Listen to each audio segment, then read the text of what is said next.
Welcome to Sacrilegious Discourse. I'm husband. And I'm wife. Together we're reading the Bible for the very first time.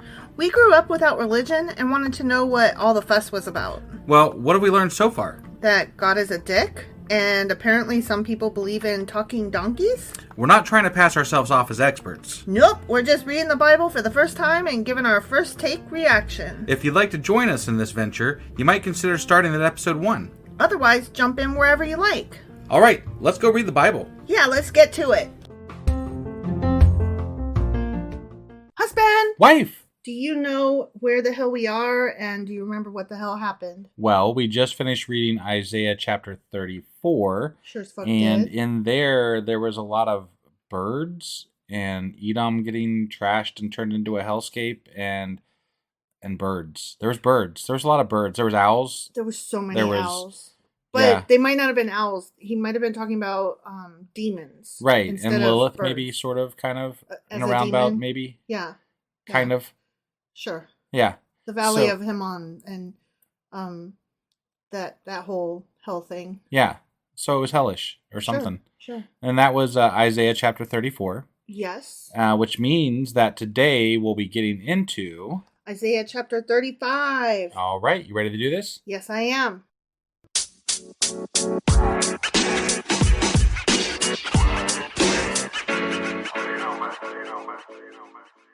Okay, so we are hopping into Isaiah chapter 35. Okay. Whereas the previous chapter was a bunch of hellscape, Yeah. this one's about blessings. Oh. You know. Blessings. Yeah, back and forth, back Yeah. and forth. We're going to murder everybody, and now we're going to bless the rest of you that are still alive. Because He's bipolar? likes to help people out and stuff, I guess, right? yeah. After he kills them all. Sure. Sure. Okay. The desert and the parched land will be glad. Oh, okay. Gonna get happy. Yeah, Come on, get I thought, happy. but didn't they say in the last chapter, didn't they say it was going to be forever? Mm-hmm. Like that was forever. Yeah. So this isn't forever. Well, hush your mouth. Okay. The wilderness will rejoice and blossom.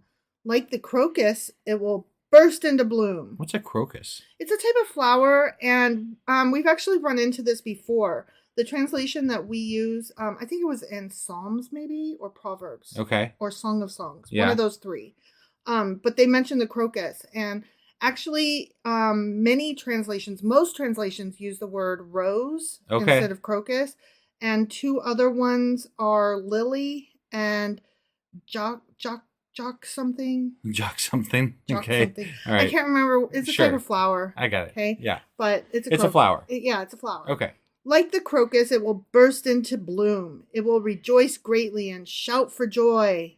All those flowers. They're always shouting do. for joy, huh? Yeah. Okay. Yeah. The glory of Lebanon will be given to it, the splendor of Carmel and Sharon. They will see the glory of the Lord, the splendor of our God.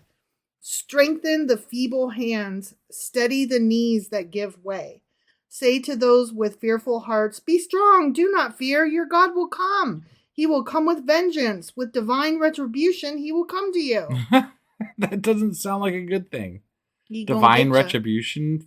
That's what Don't Trump's fear. saying. He'll come to you with fear. Yeah. What? Because you're supposed to fear him, Mm-hmm. right? So Yeah. you're gonna don't fear. He'll be there so you can fear him. Yeah. That's weird. Don't worry, he's coming to get ya. Not in a good way. Right. Yeah. God's Yeah. almost like a boogeyman, He's very much like the boogeyman. right? But painted gold. Yeah. Yeah. Yeah. Sure. Then will the eyes of the blind be opened and the ears of the deaf unstopped. Unstopped. Yeah, Jesus. you know how your ears be all They're just stopped stopped up? up. It's all that wax Mhm. built up, you know? Yeah, yeah. Then will the lame leap like a deer and the mute tongue shout for joy. Wow. This is a lot of miracle stuff happening here. It sure as fuck is. Yeah. Water will gush forth in the wilderness and streams in the desert. Oh, dang. This is so much Man, goodness that's happening. amazing.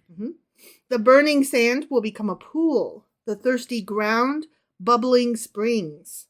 Okay. In the haunts where jackals once lay, grass and reeds and papyrus will grow, I see. and a highway will be there.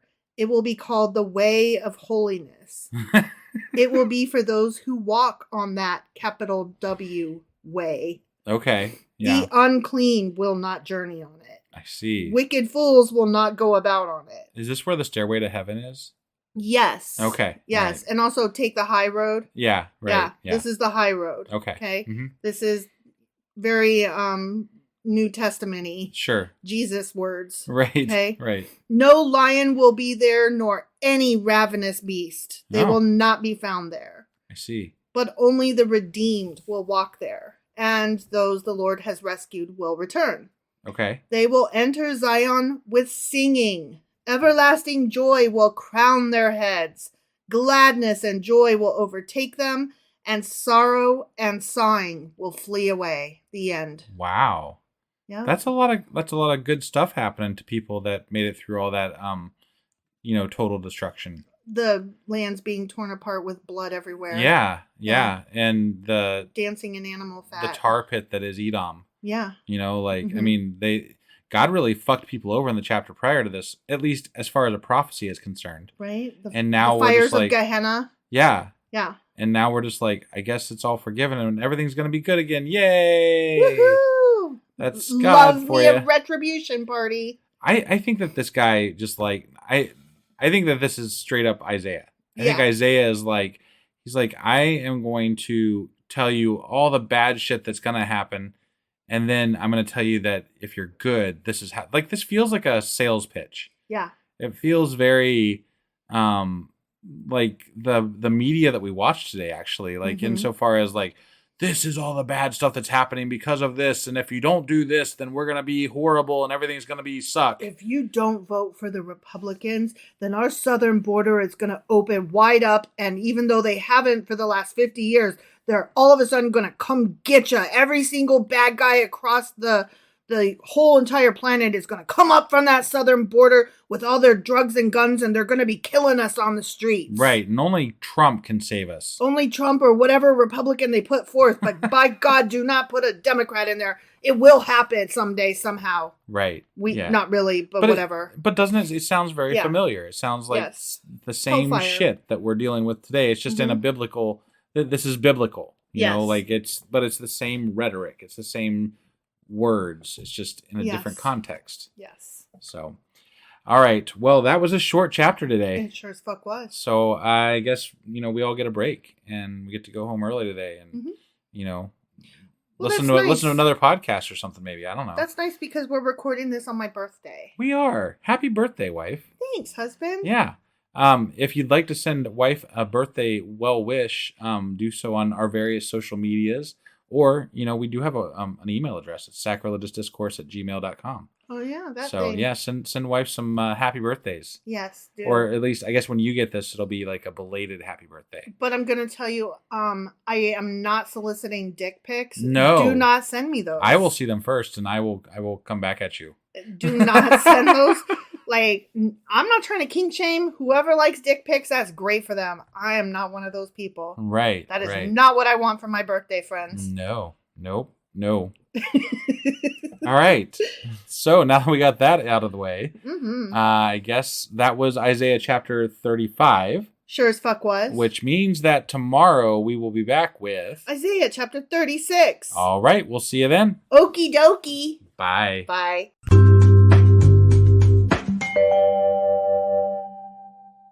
Husband. Wife.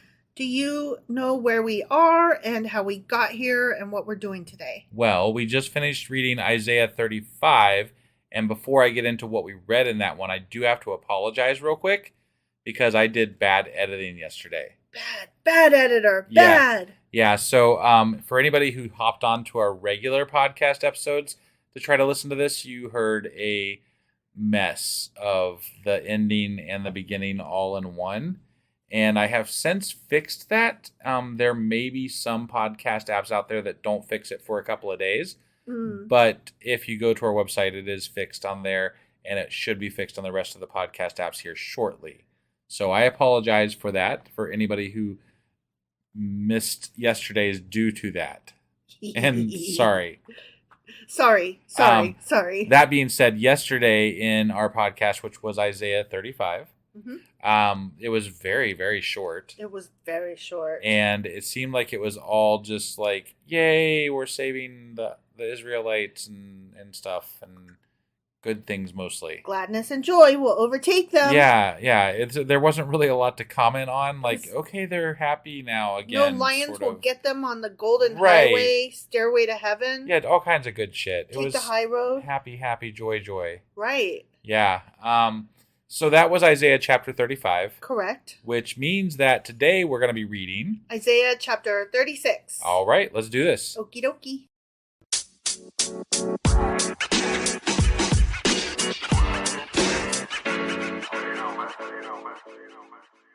All right, so we are hopping into Isaiah chapter 36. Okay. And based on my notes, I should let you know that we've already covered this material. Oh. And it's going to sound, I think... Very repetitive? Not repetitive, but I think you'll remember it. It'll be a good refresher. Okay.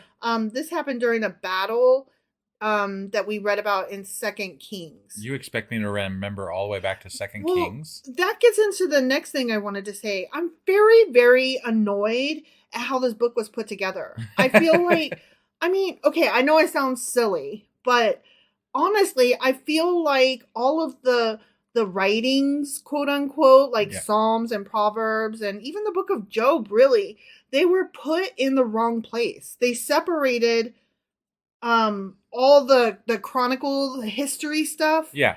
And then we've got all the prophets after the writings. Right.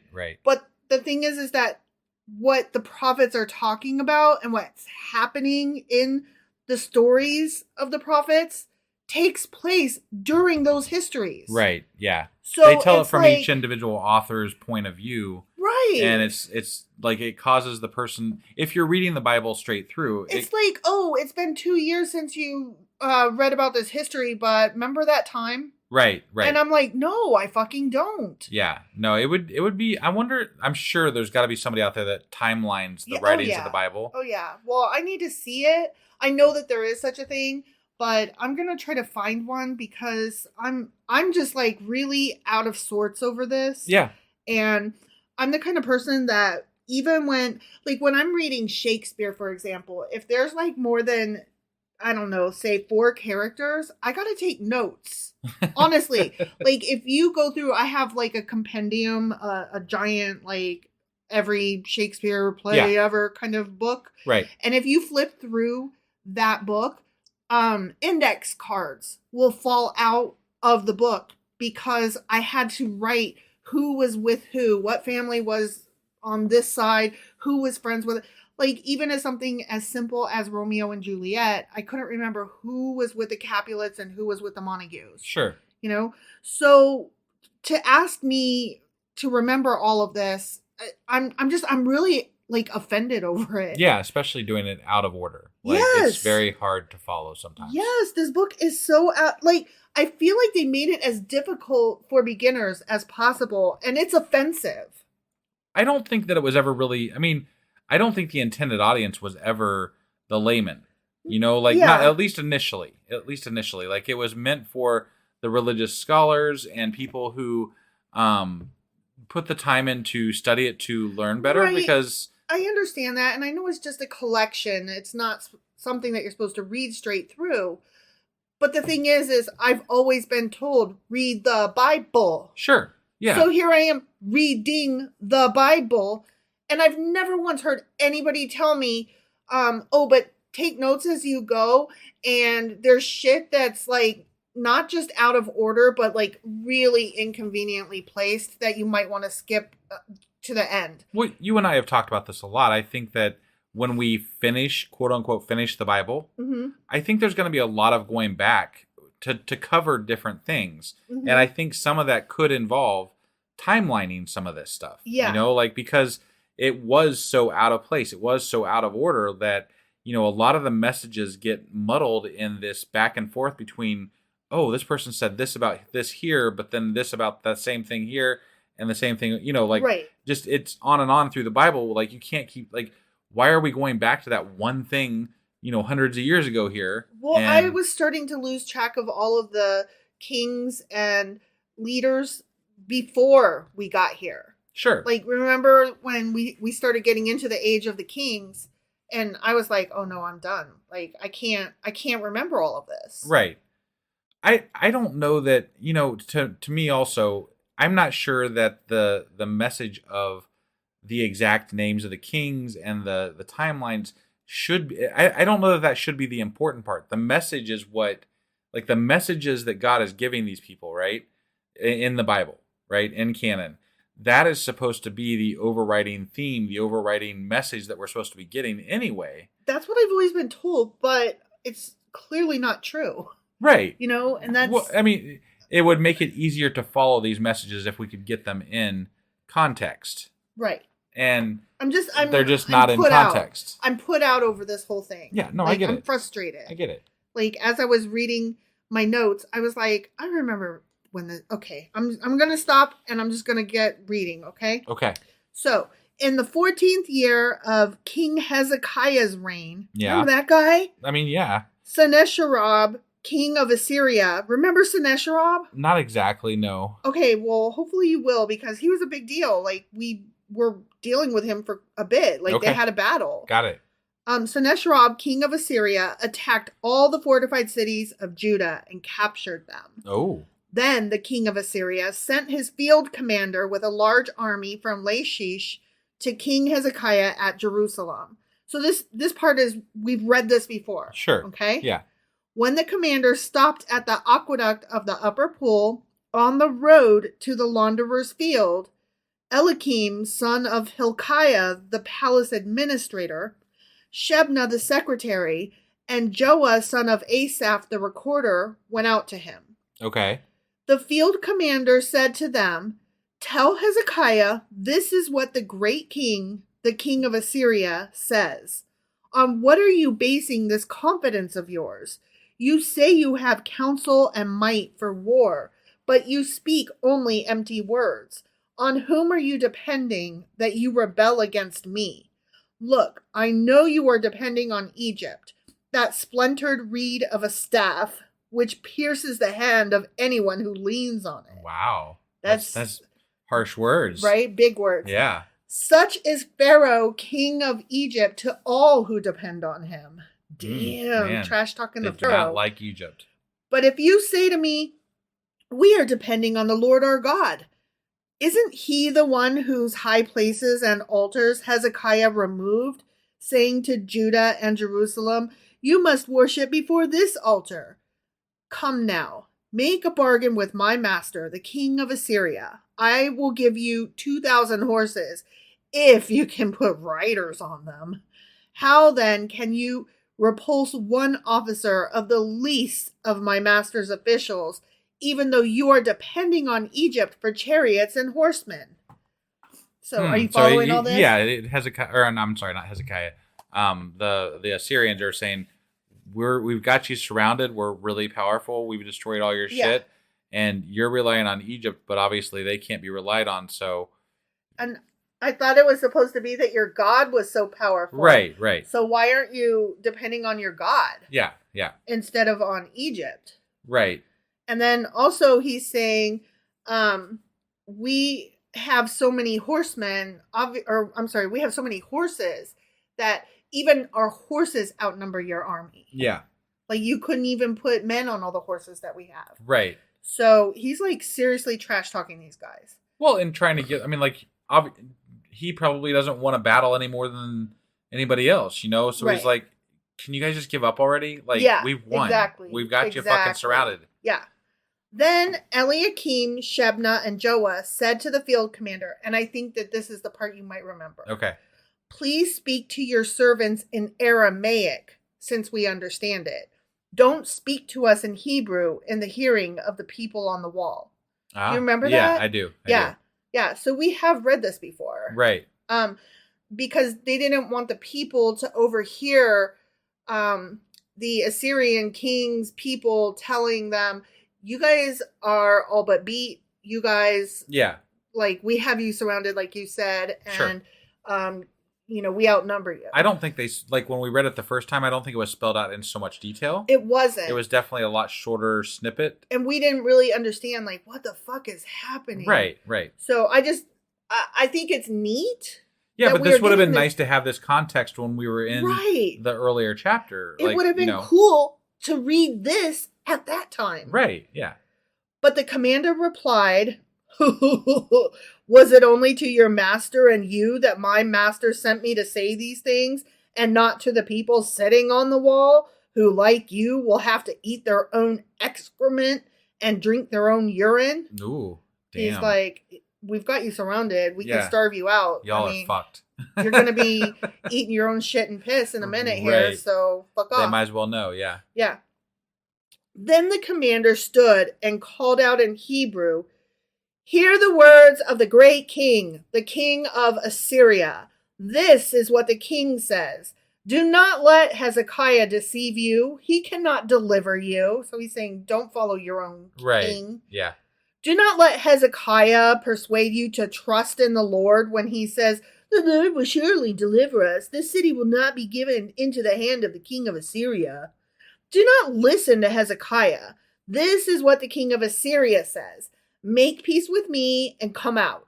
Then each of you will eat fruit from your own vine and fig tree and drink water from your own cistern until I come and take you to a land like your own, a land of grain and new wine, a land of bread and vineyards.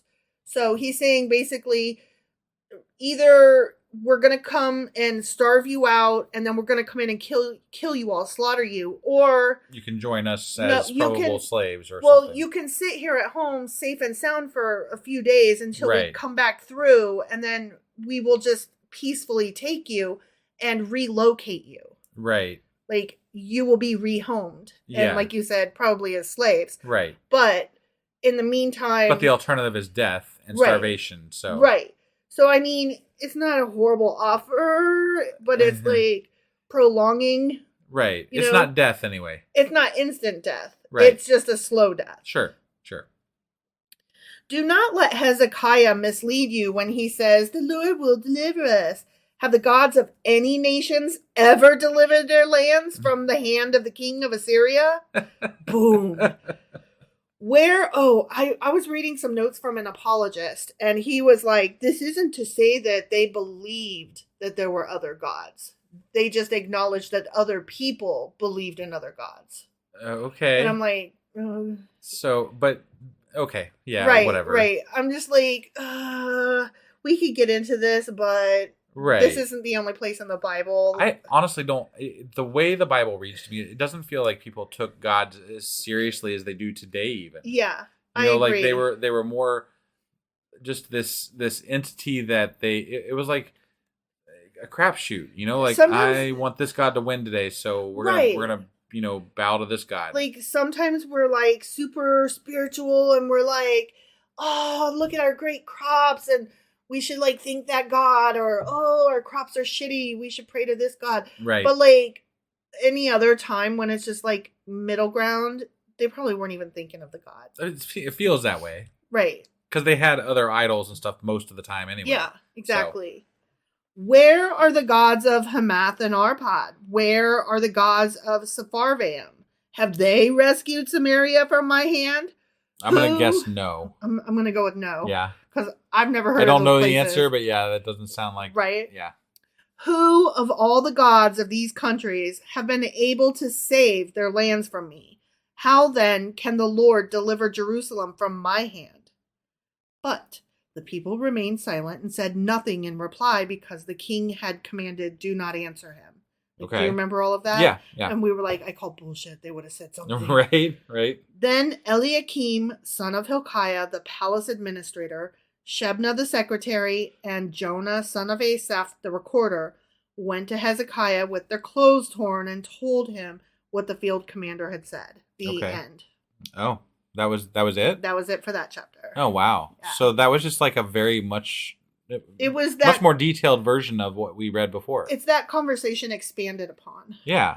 Yeah. I mean, there's really nothing special about this chapter because it's all basically stuff we've already read. Yeah.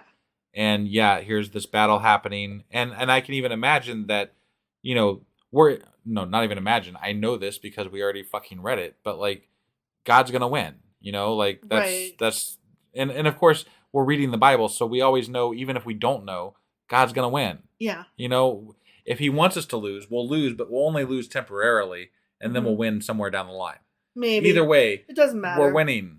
We're with God, essentially. So it's fine. It's fine. This is fine. It's Right. all fine. I mean, it's like any story that you expect to win. You're gonna win. It's a Hallmark movie, but with slavery, rape, and lots and lots of blood and murder. Yeah. No, it is what it is. You know the ending. You just don't know how it's going to get there. Right. And they might pick out a Christmas tree on the way. All right. Well, anyway, that was a repeat of something we already knew.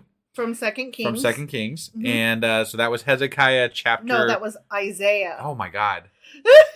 Wow. I just threw that out there. Yeah, Isaiah chapter 36. Yes. Which means that tomorrow we will be back with... Isaiah chapter 37. All right. We'll see you then. Yep. Bye.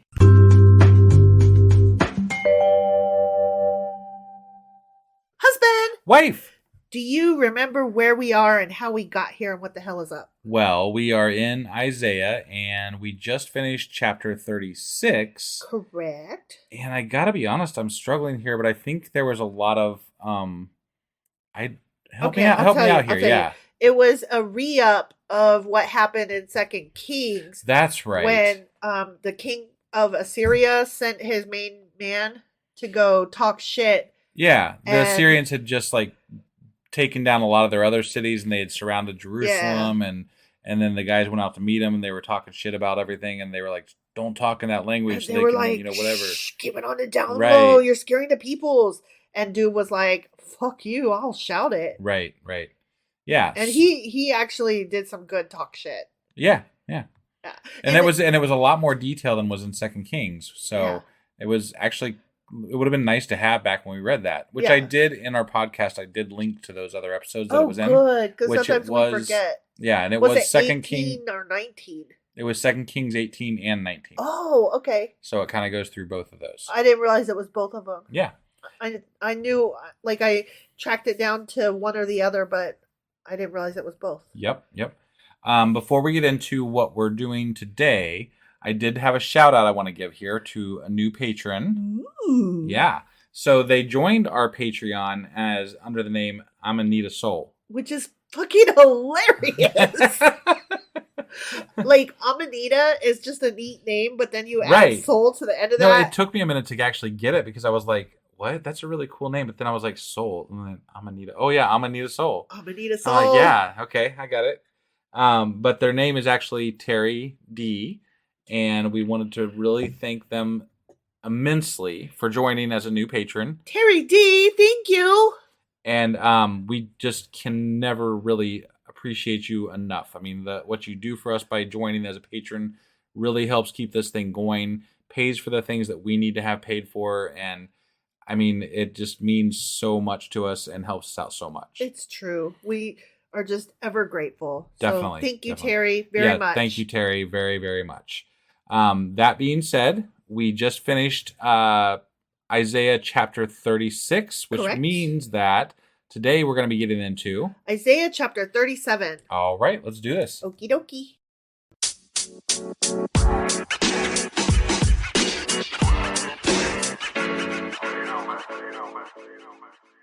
Okay, we are hopping into chapter 37 of Isaiah. Okay. Ready? I'm ready. When King Hezekiah heard this. Okay, when they were bitching and they came back like, this is what they were saying, man. And because they were like, that guy, he cussed God and then he cussed our people. Right. And they have us surrounded. Yeah. And they want us to just give up. Right. And go with them quietly. And he says you're full of shit, basically. Right. So when King Hezekiah heard this from his dudes, he tore his clothes and put on sackcloth and went into the temple of the Lord. So he was distraught. Okay. And that's kind of cool. The first thing he did was like, I'm going to go to God. Right. I mean, he didn't really think, when he sent them out there, he didn't really think they were just going to, walk away, did he? I have no idea what dude thought. Because, I mean, they surrounded the fucking city. Right. I don't think that usually means they're just going to walk away. Well, I think that they had brought like money or something like that, like to say, like please bribe 'em? don't kill us or I something. see. Okay. Like I seem to recall that was kind of a thing, or they were going to negotiate something, Got it. and Or Assyrian they were trying to like king- say like our God says you're going to get screwed, so Yeah. you need to get bent and go away. yeah, either that or take our money. Right. Yeah. One of the two. Right. Okay, so the king Hezekiah. Oh, you know what? I have a thing to say about he went into the temple of the Lord. Like, there was some controversy when I was reading that because he's not supposed to go into the actual temple. Oh. Like, based back early on when they were like building all of these things. Like, you're not supposed to physically enter the house of the Lord unless you're like a Levite or a right. Yeah. priest. Okay. And so apologists were like, ugh, it wasn't the actual temple. It was like the waiting lobby or, the outer part of it. And I'm like, okay. Whatever. It doesn't say that, but okay. Right. Like, it's such a silly point to argue that I don't know why anybody would be like, they're not supposed to go in there. And then I don't know why anybody else would be like, it's not what it meant. Well, if you're talking about exactness of phrases and stuff, True, then I mean, true. I guess it matters. But to me, that doesn't really. I don't give a shit. I don't Whatever. either. Like, let me be in charge of what's important and what's not. Yeah. Okay. He sent Eliakim, the palace administrator, Shebna, the secretary, and the leading priests, all wearing sackcloth, to the prophet Isaiah, son of Amoz. So first he went to the temple and he prayed, and then he went to the man speaking for God. Well, he sent his people. He sent his dudes. Yeah. They told him, this is what Hezekiah says. Okay, so the dudes are speaking for Hezekiah. There's a lot of people speaking for other people. It's true. It's true. This day is a day of distress and rebuke and disgrace, as when children come to the moment of birth and there is no strength to deliver them. Oh. Yeah, well, that actually happened to me. Yeah. my child got stuck. Yeah. They didn't want to come out. Right. It may be that the Lord your God will hear the words of the field commander, whom his master, the king of Assyria, has sent to ridicule the living God, and that he will rebuke him for the words the Lord your God has heard. Therefore, pray for the remnant that still survives. So, King Hezekiah is like saying, I mean, hopefully God overheard that whole conversation. Yeah. And will give him the smackdown, but we can't do anything about that either way. So we're just going to pray for the few survivors. Sure. Okay. Which, that makes sense. Okay. I mean, but wait, is this what Isaiah is saying? Or is this what the people that are going to Isaiah are saying? The guys are speaking for Hezekiah. They're okay. They're like, hey, Isaiah, Hezekiah wanted us to tell you that those guys were assholes. And King Hezekiah is like hoping that God overheard that. But either way, he's like, we need to pray. And, you're the man of God, Isaiah. So can you help us out here? We need you to pray. Right. To God for the Put people. like a really important, note on this or something. Right. Like urgent. Yeah. When King Hezekiah's officials came to Isaiah, Isaiah said to them, tell your master, this is what the Lord says. So yeah, we're playing. It's like a game of telephone. What about if the Lord and Hezekiah talk to each other? Right? That seems like it'd be a lot more efficient. Like, cut the middleman. Right. Why? Yeah. Just why? Isaiah said to them, tell your master, this is what the Lord says. Do not be afraid of what you have heard. Those words with which the underlings of the king of Assyria have blasphemed me. So God did hear it. Yeah. He was fine with his people getting blasphemed, but not God. Don't you not blaspheme him. God, because he is uppity bitch. Yeah, he's gonna eat you up now. Yes. Listen, he says. When he hears a certain report, I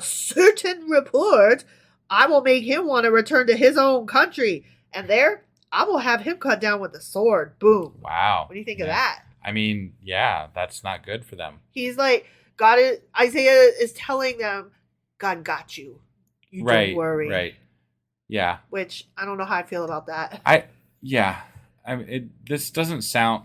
I don't know. It feels like they've already lost here. Yeah. So I have a hard time believing that this is like any type of a historical account. Right. If these people really did take over like this whole area and then had Jerusalem surrounded the way they're talking about, there's no fucking way. Didn't you see Sparta? When the field commander heard that the king of Assyria had left Lachish, he withdrew and found the king fighting against Libnah.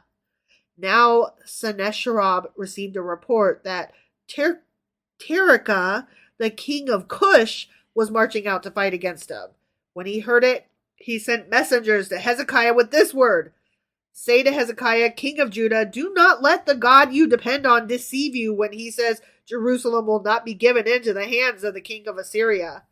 So he's like, these guys are coming to get me, but still, like, don't you be thinking that your God's on your side. He's on my side. Okay. All right. Surely you have heard what the So these are competing ideas here, right? Is that what we're... No. There's other nations that are now coming against hold on. King of Cush was marching.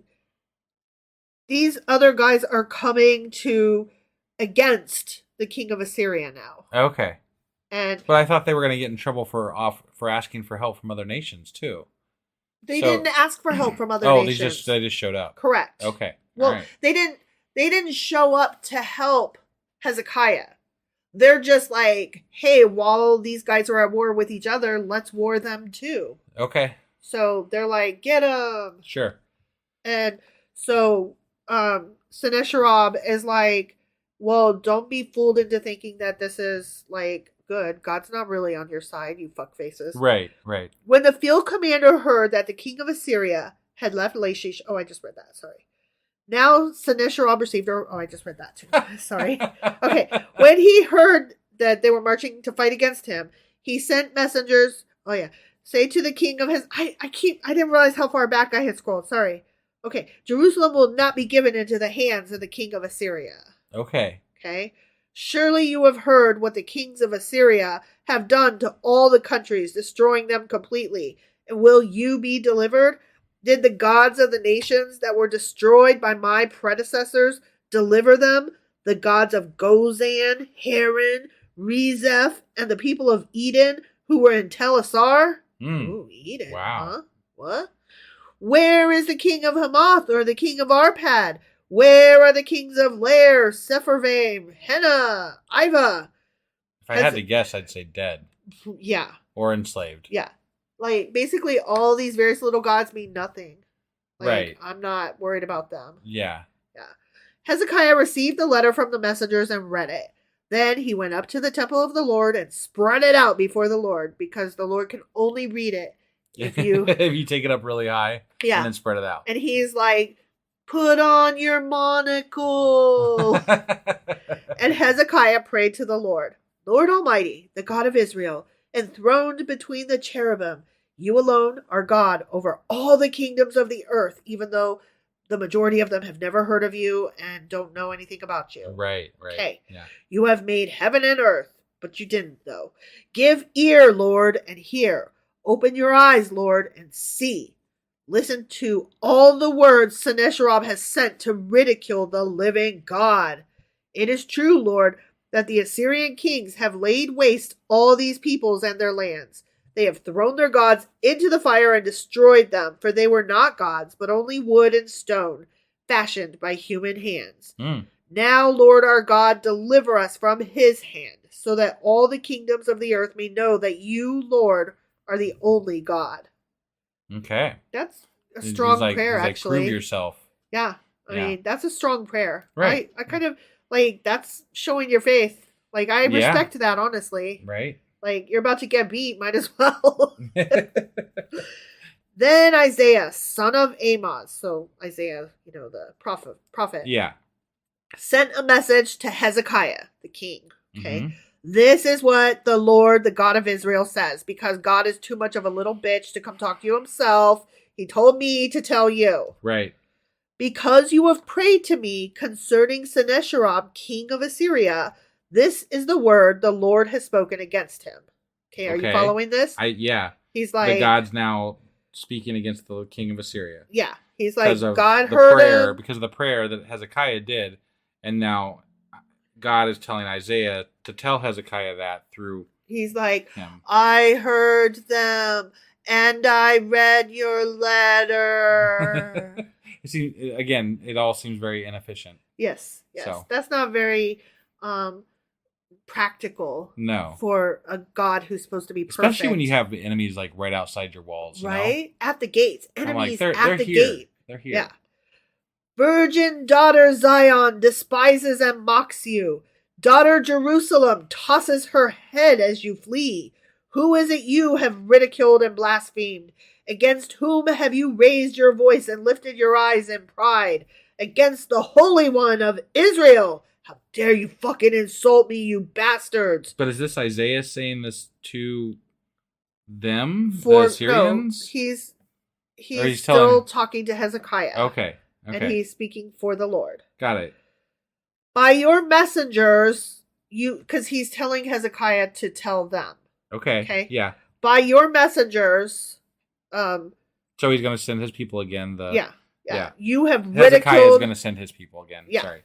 By your messengers, you have ridiculed the Lord. Oh wait, no, he's talking about Assyria. Yes, but he's talking to Isaiah is speaking for the Lord, talking to Hezekiah, saying, "Send your guys to talk to Sennacherib." No, that's not what it's saying at all. What? It's saying he's talking about Assyria and the messengers that he sent to them. Listen. Then Isaiah, son of Amoz, sent a message to Hezekiah. Yep. Okay? Yep. This is what the Lord, the God of Israel, says. Because you have prayed to me concerning Sennacherib, king of Assyria, this is the word the Lord has spoken against him. Okay, yeah, I'm still with you. Virgin daughter Zion despises and mocks you. Daughter Jerusalem tosses her head as you flee. Who is it you have ridiculed and blasphemed? Against whom have you raised your voice and lifted your eyes in pride? Against the Holy One of Israel. By your messengers you have ridiculed the Lord, and you have said, with my many chariots I have ascended the heights of the mountains, the utmost heights of Lebanon. Oh, so this is the message they're sending back, that they have that they have ridiculed them through their messengers. Yes. Okay, there's just too many fucking messengers. Yes. I'm having trouble keeping track of it all. I know. Well, he didn't specifically change his and tell Hezekiah, tell the messengers. I just understood that when he said, by the words you guys have said, you messengers of whatever. Right. So you were just supposed to just know it. Yeah. And that's hard it's just not clear. It's not clear. I have cut down of Lebanon. I have cut down its tallest cedars, the choicest of its junipers. I have reached its remotest heights, the finest of its forests. I have dug wells in foreign lands and drunk the water there. With the soles of my feet, I have dried up all the streams of Egypt. Have you not heard? Long ago, I ordained it. In days of old, I planned it. Now I have brought it to pass that you have turned fortified cities into piles of stone. Their people, drained of power, are dismayed and put to shame. They are like plants in the field, like tender green shoots, like grass sprouting on the roof, scorched before it grows up. But I know where you are, and when you come and go, and how you rage against me. Because you rage against me, and because your insolence has reached my ears, I will put my hook in your nose and my bit in your mouth, and I will make you return by the way you motherfucking came. He was doing that to his own people, though. You remember he was putting the bit in the Israelis' mouth. But now he's doing it to Assyria, so it's good. I guess, yeah. Sennacherib. So, right. So we cheer now. Oh, okay. Sorry. JK. Yeah.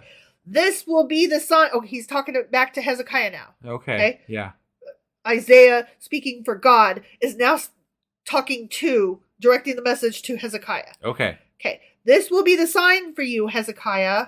Okay. This year you will eat what grows by itself, and the second year what springs from that. But in the third year, sow and reap, plant vineyards and eat their fruit. Once more, a remnant of the kingdom of Judah will take root below and bear fruit above. For out of Jerusalem will come a remnant, and out of Mount Zion a band of survivors. So he's basically saying, yes, you all got destroyed except for this little group of you This here remnant. in Jerusalem. Yeah. And you're all going to grow back out of here and become something again. Yeah. Okay. Yeah. All Again. Right. Again and again and again and Yeah. again. Right. The zeal of the Lord Almighty will accomplish this. Therefore, this is what the Lord says concerning the king of Assyria. He will not enter this city or shoot an arrow here. He will not come before it with shield or build a siege ramp against it. By the way that he came, he will return. He will not enter this city, declares the Lord. I will defend this city and save it for my sake and for the sake of David, my servant. Because remember, he had said, descendants of David will sit on the throne forever. Right. Then the angel of the Lord, it wasn't the Lord anymore. It's the angel of the Lord. All right. The angel of the Lord went out and put to death 185,000 in the Assyrian camp. Wow. Remember that? Yeah. I do remember that. But I thought But that's not turning them back the way they came. That's just killing them all. And I thought it was 165, but now it's 185. They never get math right in the book. And I'm bad with numbers, so that could be on me. Sure. But that's just like, boom, dead. Yeah. What? And we talked about this at the time when we read it the first time, and it was just baffling. Like, what the fuck happened? It came out of the blue, like, oh, you just killed a population. Well, like, there's not a lot of other times in the Bible where God specifically wipes out kills an entire groups of people, like with the snap of a finger. Right. Like, no, it's usually done by some army that he's, a tool. Yeah, a tool. Yeah. So this is one of the few times where an angel of the Lord or the Lord, whatever, right, chooses to just vanquish an army. Right. It's really interesting. Yeah. And you would think that would resonate, I think, still today. Right. Like outside of the Bible. If that actually happened. Right. Yeah. Yeah. No. There'd be like some like what the fuck type stuff going on. Like what happened? 165,000 fucking people just killed over dead. What? Yeah, that would be odd. Right? When the people got up the next morning, there were all the dead bodies. Oh, that stinks. Man, that's not good. That is not. I don't want to be there for that. No. I'm not on that detail. Right. So Sennacherib, king of Assyria, broke camp and withdrew. He returned to Nineveh and stayed there. One day, while he was worshipping in the temple of his god Nisroch, his sons Adramelech and Sherazir killed him with the sword. Son of a bitch. And they escaped to the land of Ararat. And Esarhaddon, his son, succeeded him as king. The end. Okay. Yeah. He had a rough time there. Yep. Huh. Well, I mean, and I'm just not going to attribute to God at all, because he lost a battle, obviously, right? That this is what's actually being discussed here. He lost a battle. Right. And obviously that culture was very much about showing strength, right? Yes. So when he lost a battle, and if this really happened at some level, like somebody beat him in war, right? He was weak in the eyes of other people, so they killed him, and then they took power. Right. That's the way things worked, right? Exactly. But yeah, I'd really like to know if this does match up in any way whatsoever to like any type of historical event. I don't think it does, but it would be like that would be something I'd be interested in looking into for the Q&A possibly. Q&A, baby. Right? Yeah. Because it's such a crazy event. Right. It's such a big amount of people that die at the hand of God. 165,000 people. I thought they said 185 in there. Oh yeah, whatever. Yeah. A large amount of people. 85. Yeah. Right. But yeah, I would just be curious. So, all right. Do you have anything else for us today? I do not have anything else for us today. Awesome. Well, that was Isaiah chapter 37. It sure as fuck was. Which means that we'll be back tomorrow with Isaiah chapter 38. All right. We'll see you then. Bye.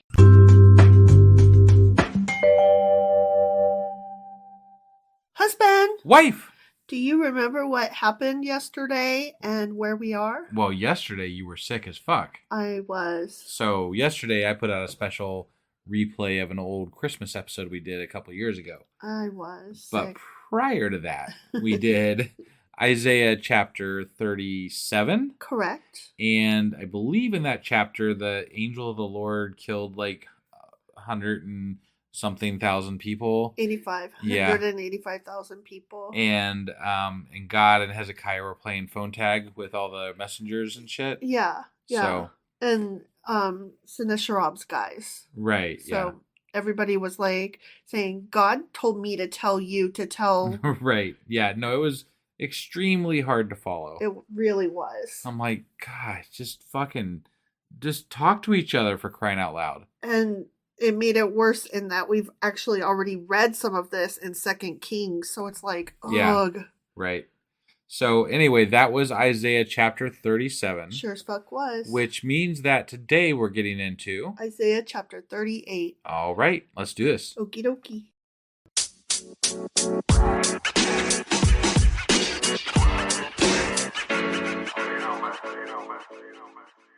All right, let's get into Isaiah chapter 38. Okay. And again, I don't typically do this, but I feel it necessary to read the header of this one. Yeah. Because, not because it pertains to the Bible in any particular way, but because it's funny to me. Okay. It's Hezekiah's sickness. And I'm like, oh, I relate to that. Yeah, and just for the record, I'm going to apologize up front. Wife is still sick. Yeah. And still struggling a little bit with things. So, but we're here doing this. Yeah. So. Yeah, just to clarify, like my sickness involved head fog and losing time. Like I was so distracted and dizzy. I would space out and then catch myself spacing out and look down at my phone, and like 20 to 30 minutes had passed. And I don't think I was kidnapped by aliens. I think that I'm having a really hard time focusing, and right. Yeah. So sorry about that. I'm trying to get better, but if I'm off tonight, that's why. Yep. All right. In those days, Hezekiah became ill. Okay. I understand, my bro. Yeah. And was at the point of death. Let's hope I'm not there. I remember this from the earlier chapters, at probably 2 Kings still. Yeah. Yeah. This is all 2 Kings stuff. Right. Yeah. Do you remember what happened with him? I think that he makes some sort of deal and like gets better and something. I don't know. Good job. Good job. The prophet Isaiah, son of Amoz, went to him, Hezekiah, and said, "This is what the Lord says. Put your house in order, because you're gonna die. Oh. You will not recover, motherfucker." Hezekiah turned his face to the wall and prayed to the Lord. "Remember, Lord, how I have walked before you faithfully and with wholehearted devotion, and have done what is good in your eyes." Wait, it was God that told him this? Yeah. God told Isaiah to tell Hezekiah. That's right. I vaguely remember that. Like, okay, all right. Sorry, I'm trying to recall exactly. Yeah. So okay. So Hezekiah's sad. Yeah. And he wept bitterly. Then the word of the Lord came to Isaiah. Okay. Go and tell Hezekiah, this is what the Lord, the God of your father David, says. I have heard your prayer and seen your tears. I will add 15 years to your life. And I will deliver you and this city from the hand of the king of Assyria. Didn't he already do that? I will defend this city. He already did that. Yeah. He killed 185 fucking thousand people. But there was the chance that they would regather themselves and some kind of retribution would happen. All right. Like, how dare. Okay. And so God's saying, don't worry about that. I just think it's funny that God's like, I'm going to kill you. And then he watches him beg and plead and cry for his fucking life. And then God's like, I'm not going to talk to you again. I'm going to go talk to Isaiah over here. Yeah. I'm going to tell him I'm going to give you a better deal. I'll give you 15 measly years. Because you begged and pleaded to me. Right. This is the Lord's sign to you that the Lord will do what he has promised.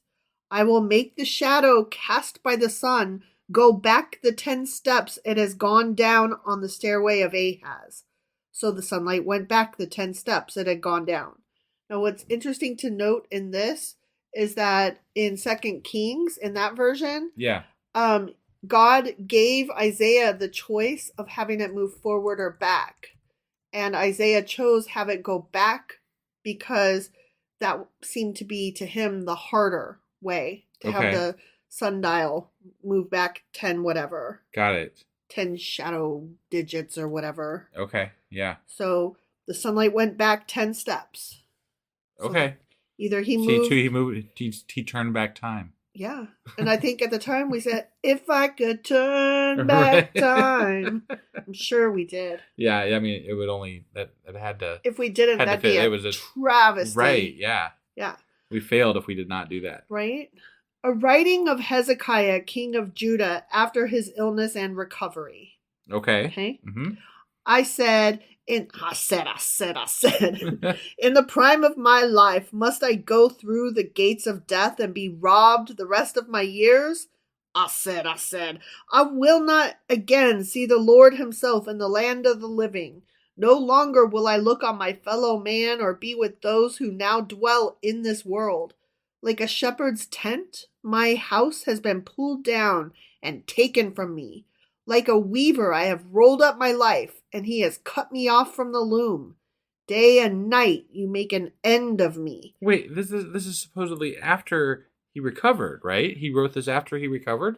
I thought that's what you said when you started that. After his illness and recovery. Yeah. So why is he bitching about dying? Because he's only got 15 years to wrap up his shit. And he's saying, I got to get this done, and I'm not going to see God again. You know, the next time I see God will be the end of my life. Do you think you would want to know when you would die? I have mixed feelings on it.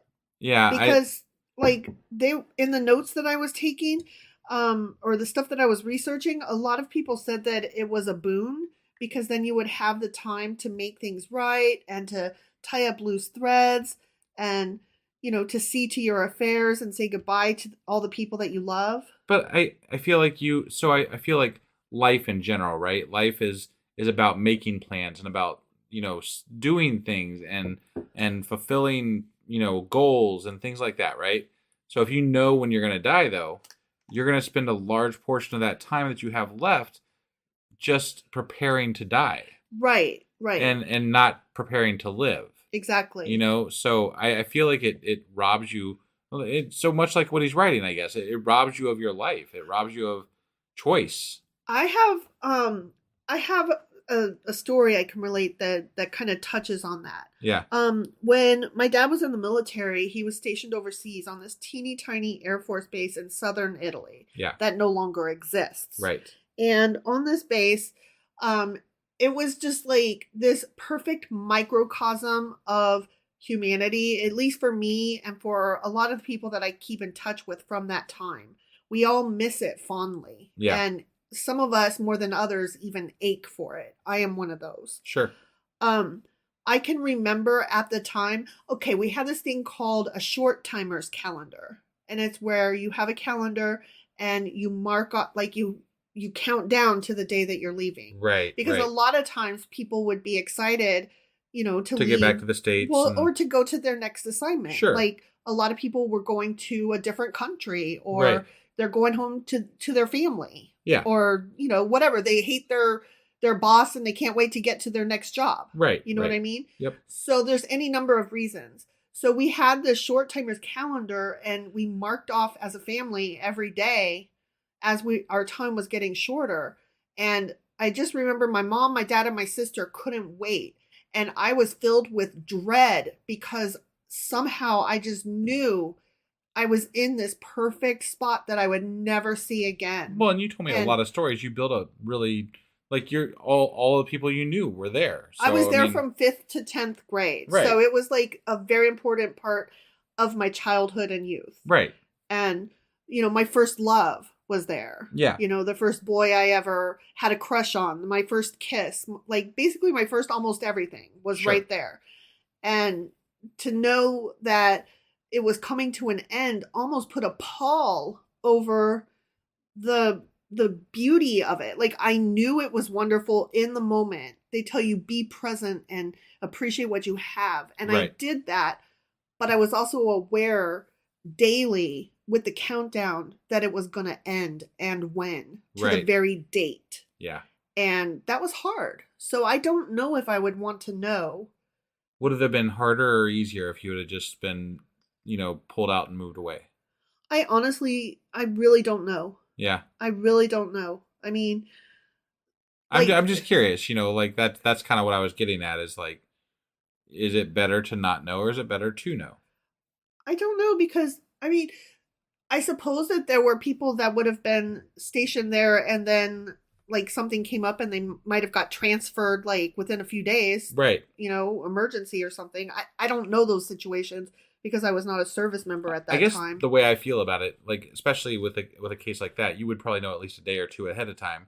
The people that are really important to you, you're gonna run around real quick and say goodbye. Like you're Yes. still gonna get to say goodbye. Yes. It's just not gonna be this long drawn out process where you spend a lot of time saying Right. goodbye. Well, and the thing is, like, we were so used to people coming and going that saying goodbye for some of us was just like this really Normal weird. thing. Yeah, it was weirdly normal. Right. And this is the day when I'm going around to get everybody's addresses so that we can write and stay in touch. But and it's also a little bit different when you're the one leaving. Like It is. you were It there from is. 5th to 10th grade, so you saw a lot of people come and go, but you weren't the one going during that time frame. So then it was your turn to go. Right. That's a bigger deal for you. Not That's- necessarily for the that's people that true. are still there, but That is true because my dad was there that last time for 5 years and that was very unusual. Normally people were there for like 3 or 4 years. Right. My dad got stationed there 3 separate times, which Got is it. also unusual. And that last time we were there for that 5 years. And, so I mean, I was there on and off for about 10 years of my life. Yeah. And that's ridiculous, but also cool, but also I can never go home. But also a lot of people can't. Like I have all of the feelings that a refugee might have, but without any of that like extra emotional baggage. Like I can't claim that status and it would be cruel to even compare myself to that. Sure. So I just have this very unique situation. But as far as like knowing when a thing is coming to an end, Yeah. I don't know how I feel about that. Sure. No, It did make it harder to appreciate I'd be the curious moment. to hear some other people's points of view on that. I really would too. Let us know what you feel about that situation. Yeah. Like, would you want to know? Would you not want to know? Right. Yeah. And why? That And is why? a good question. I don't think there's a right answer. I think No, yeah. I think it's more of a philosophical, rhetorical question than a what is the answer question. I believe I have my answer. I don't think I would want to know. That's how I feel about it. Anyway. I don't think I would want to know either. But I don't know that for sure. Right. I mean, I don't think you can know for sure. Sure. Right. All right. Anyway, getting back to this stuff. Yeah. Okay. Dwell in this world, blah, blah, blah. Like a shepherd's tent, my house has been pulled down and taken from me. Like a weaver, I have rolled up my life, and he has cut me off from the loom. Day and night, you made an end of me. I waited patiently till dawn, but like a lion, he broke all my bones. Day and night, you made an end of me. I cried like a swift or thrush. I moaned like a mourning dove. My eyes grew weak as I looked into the heavens. I am being threatened. Lord, come to my aid. But what can I say? He has spoken to me and he himself has done this. Yeah. I will walk humbly all my years because of this anguish of my soul. Lord, by such things people live, and my spirit finds life in them too. You restored me to health and let me live. Surely it was for my benefit that I suffered such anguish. Oh, so he was talking about the anguish he was having while he was sick, not the anguish about the upcoming death after the 15 years. Because then he said afterwards. Oh yeah, after his illness and recovery. Yeah. Yeah. So he was talking that whole thing was about him reflecting on the time when he was sick. Got it. So Okay. that makes, I guess, a little bit more sense. I don't. It must have been pretty traumatic if he's writing about it after the fact. Yeah. Must have been really fucking bad. I guess. I don't really relate to this whole surely it was for my benefit that I suffered such anguish. Like yeah, it's that mean, silver lining thing, and I'm like, okay, there's positivity, but then there's also toxic positivity. Yeah, when I don't, I can understand, like, people go through traumatic events and they often say that they appreciate life more afterwards, right? That is a thing I hear as a common theme Sure. of people that have been through traumatic events. I don't know how long that euphoria lasts after that. Right. But it is a common theme that I hear from people. That being said, I don't feel like God telling you, I'm going to kill you, and then letting you live is one of those things. That's just him. Being a I feel like that's him toying with you. Yeah. Like, either you're going to kill me or you're not. Right. Why you changed your mind after talking to Isaiah or something, or after I cried? You heard me pray. That's fucking bullshit, man. You're God, man. Yeah. Yeah. That's why that sentence kind of threw me like, I'm not down with that. Right. In your love, you kept me from the pit of destruction. You have put all my sins behind your back. Okay, here's the thing. So he is saying, Hezekiah is saying, since you gave me more years, you gave me time to get right with God. Okay. Because I have had all of this sin in my life, I can now turn away from it. I've got time to fix it. Yeah, to no longer be a sinner or whatever. Yeah. So I had to take issue with that too, though, because some people he didn't give time, and he, like some people he didn't even give a fucking chance. Right. Like the Aaron's sons. Yeah. He struck those fuckers dead. Yeah. Like they didn't get any fucking chances. Uzzah. Right. Yeah. Yeah. Yeah. It's very hit or miss how he. Right.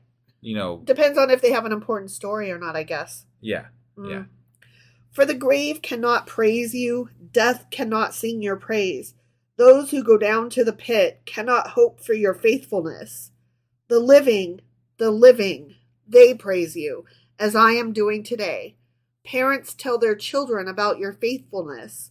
The Lord will save me, and we will sing with stringed instruments all the days of our lives in the temple of the Lord. Okay. Isaiah had said, prepare a poultice of figs and apply it to the boil, and he will recover. Hezekiah had asked, what will be the sign that I will go up to the temple of the Lord? The end. Okay. So I read a thing about the poultice of figs applied to the boil. Yeah. That it's like, how was it phrased? It was like a sign within a sign. Because apparently something in the fig should have made the sore on the boil like worse. Oh. So not only didn't it make it worse, it actually healed it.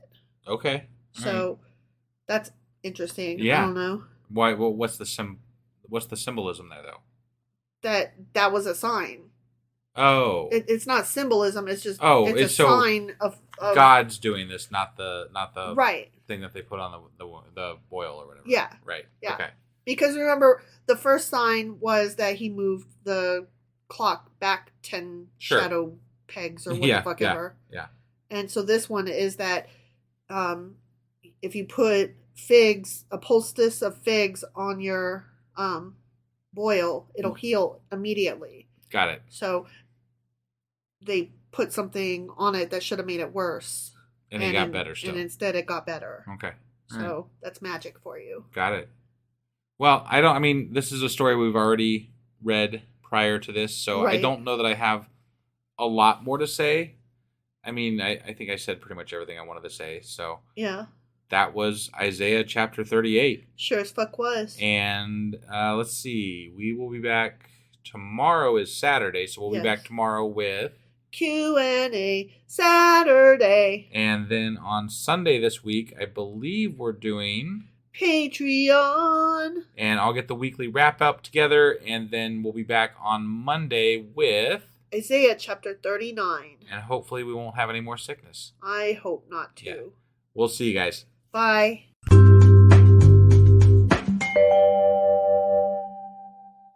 Husband. Wife. Do you know what we are doing today? We are on a Saturday here, Mm-hmm. which normally means that we're going to be doing a Q&A Saturday. That's right. And what are we Qing and Aing today?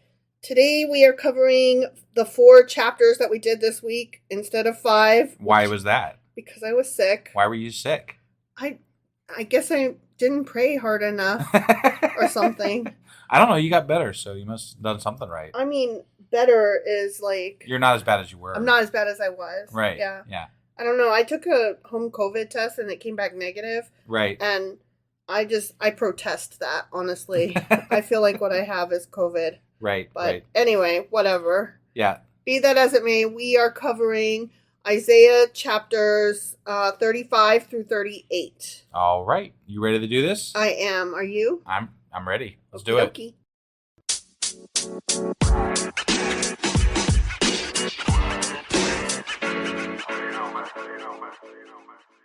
Okay, so here we are jumping into our Q&A for chapters 35 through 38 of Isaiah. Okay. Before we do that, I did want to reiterate that the book of Isaiah is divided into two main parts. Right. And we are approaching the end of that first part. As a matter of fact, if I hadn't gotten sick, We'd have finished it? we would have finished it. Oh, Do you know how much that pains me? Probably a lot, I'm sure. The way that the book is split, first Isaiah is chapters 1 through 39. Oh. Yeah. And we could have ended the week with 39. I know. But I you know. got sick. I did. I know. All right, well. And then, of course, second Isaiah, which is the second half of the book of Isaiah, is Right. chapters 40 through 66. Okay. All right. So we have noticed that first Isaiah is primarily concerned with the judgment and salvation of the kingdom of Judah. Right. And Isaiah condemns the people of Judah for their idolatry, injustice, and hypocrisy. Right. And he warns them that God's judgment is coming, but he also promises that a remnant of faithful people will be saved. Right. So that's what this whole thing has been about. Yeah, yeah. Okay. Just wanted to, like I said, put that out there. Yep. That's what we're up to. Okay. I don't know if you recall in chapter 35, in verse 1b through 2a, it said, like the crocus, it will burst into bloom. Right. And I said that it's usually translated as a rose. Sure. But the other two flowers, and I couldn't remember one of them, it was the lily or the jonquil. Jonquil. Yeah. Okay. I remember you saying that at some point in the past. Yeah. But That's because this was something that was already said before in, I think, Psalms somewhere. Okay. But that is the flower that I was trying to recall. Okay. So I just find it interesting because a crocus and a rose and a lily are nothing alike. And I don't know what a jonquil looks like, but I wonder if it resembles any of them. Right. Yeah. So basically a fucking flower, and we have no idea which one. Yeah. So it's a flower. It's a flower. Right. Okay. So that's what I'm going to say about 35. Chapter 36, we have some really interesting stuff happen. Okay. Yeah. So chapter 36 was about the invasion of Sennacherib. This chapter describes the invasion of the Assyrian king Sennacherib to the kingdom of Judah under Hezekiah. Right. Okay. Officials from King Hezekiah's government meet Rabshakeh, the general of the armies of Assyria. Okay. And in verse 1 it says, now it came to pass in the 14th year of King Hezekiah that Sennacherib, king of Assyria, came up against all the defenced cities of Judah and took them. Right. Okay. Now, based on the Assyrian king Sennacherib's annals, which I will speak of in just a moment, which are found inscribed on a number of artifacts containing the record of the same event, the time referred to here can be determined as 701 BCE. Okay. So now, what the fuck are Sennacherib's annals? Right? Yeah. No, that's interesting. They're actual things that exist. Wow. Yeah. Okay. The annals themselves are notable for describing Sennacherib's siege of Jerusalem during the reign of King Hezekiah. Okay. This event is recorded in several books contained in the Bible, including Isaiah chapters 36 and 37, 2 Kings chapter 18, and 2 Chronicles chapter 32. The invasion is mentioned by Herodotus outside of the Bible, who does not refer to Judea and says the invasion ended at Pelusium on the edge of the Nile Delta. Okay. So there are actual artifacts. So it's a historical event. Yeah. It actually happened, which I questioned, so I was wrong, because I don't know which ones to believe and which ones not to believe. Yeah. But that's interesting. I found that so interesting, the historical part of it. Did you find that it said anything interesting about, like, Did they mention 185,000 people dying at the hand of God on those tablets? No, I did not go in any further into what the annals are because we'd have to actually read books for that. Right. So, which I did not do. So what we're doing here is giving people the link. Here's the hyperlink to go check that out. Yeah, go check that out. Here's a thing that exists that you might find interesting because I did. Right. Not interesting enough that I want to go like read books on it, but just to know it's there. Yeah.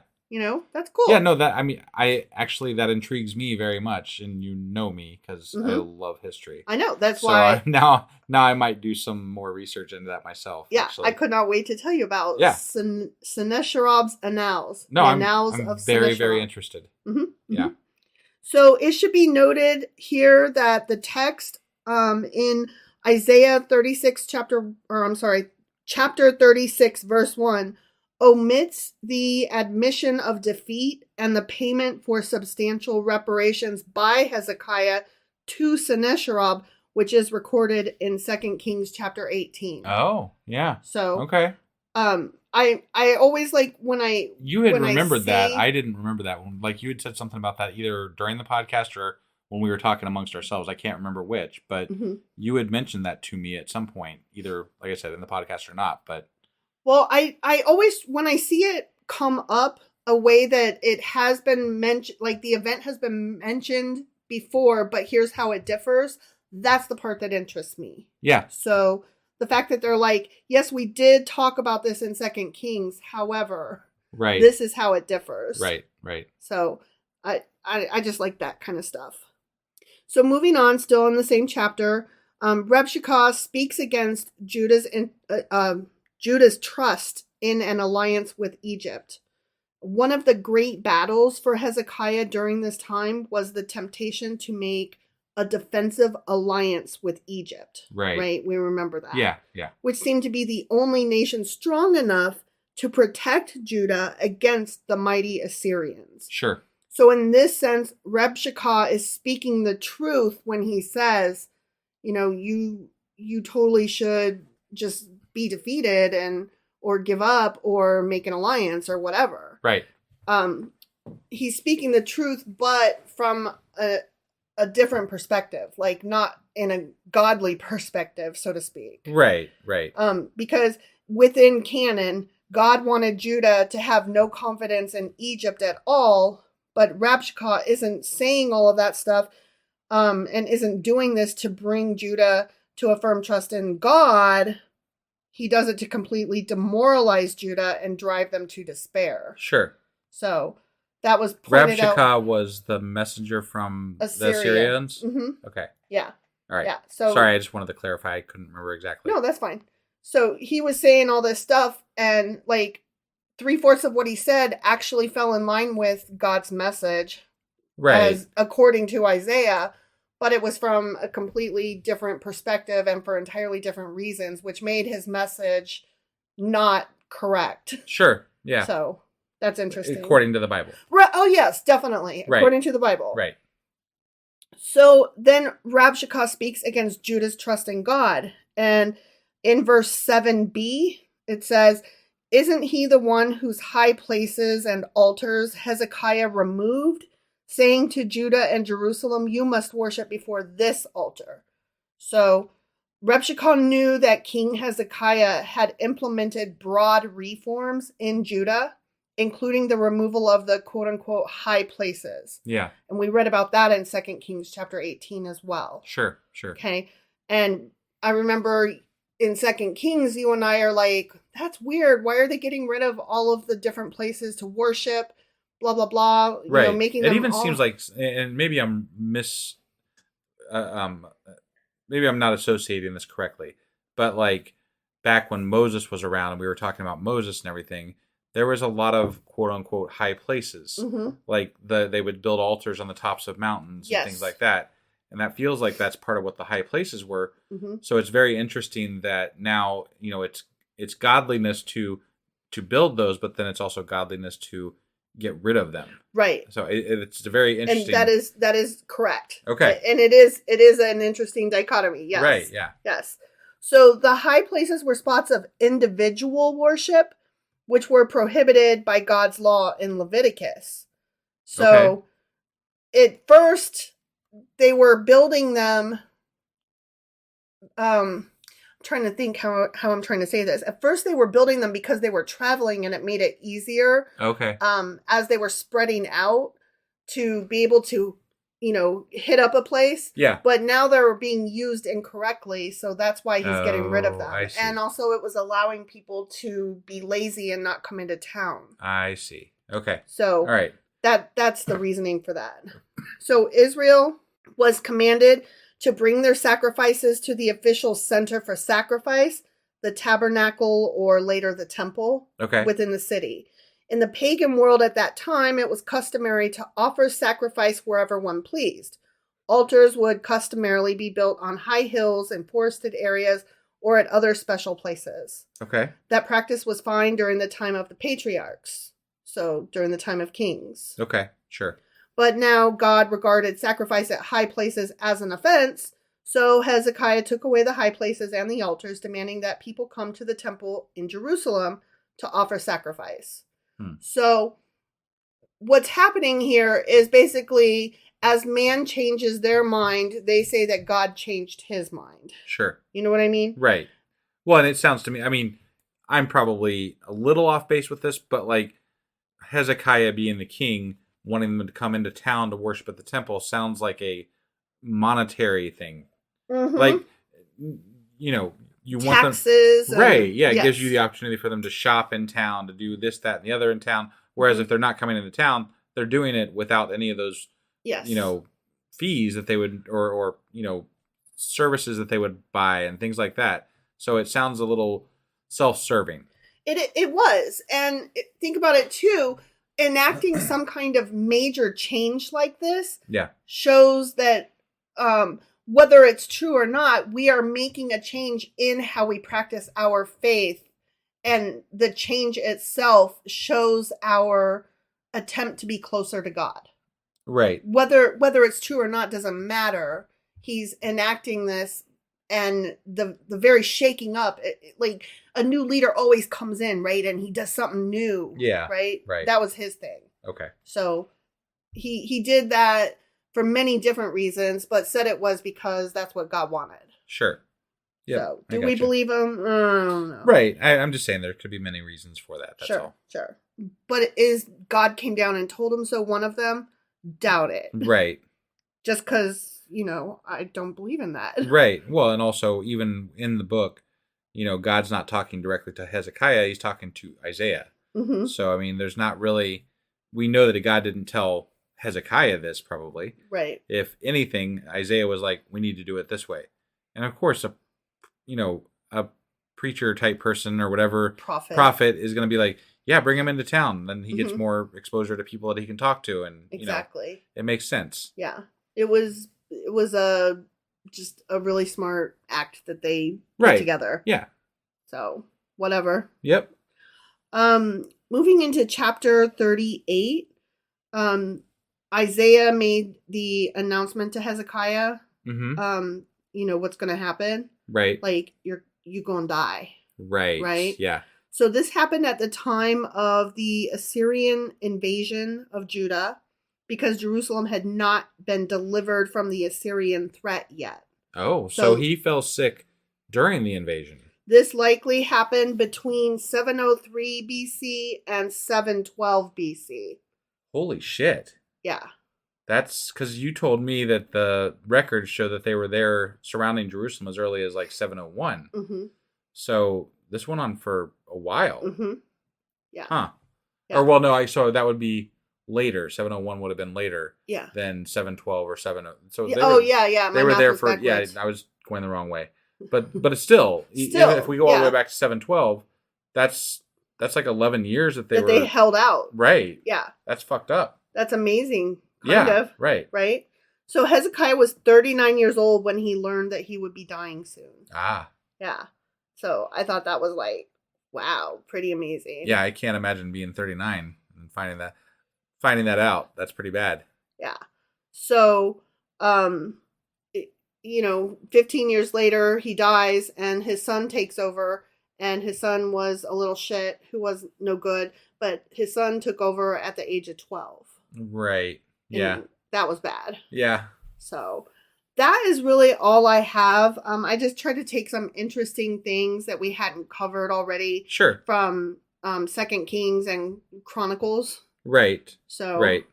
Yeah. I again, we kind of struggled coming up with new material to talk about during these episodes because this is something that's a rehashed subject that we already talked about in 2 Kings. And Chronicles. So here we are again with the same information. Mm-hmm. But there was some new stuff that I learned today. Sure. I appreciate it. I'm definitely looking up that battle shit. That's in the annals and all that crap. Mm-hmm. So that sounds really cool. But that being said, I think that's all we have for today. Mm-hmm. So that was our Q&A for this Saturday. I don't think I was supposed to say that, was I? You were not. So what was it, darling? Q&A Saturday. All right. So we'll be back with a wrap-up tomorrow. Oh, no, I'm sorry. Before the wrap-up, we have... What do we have?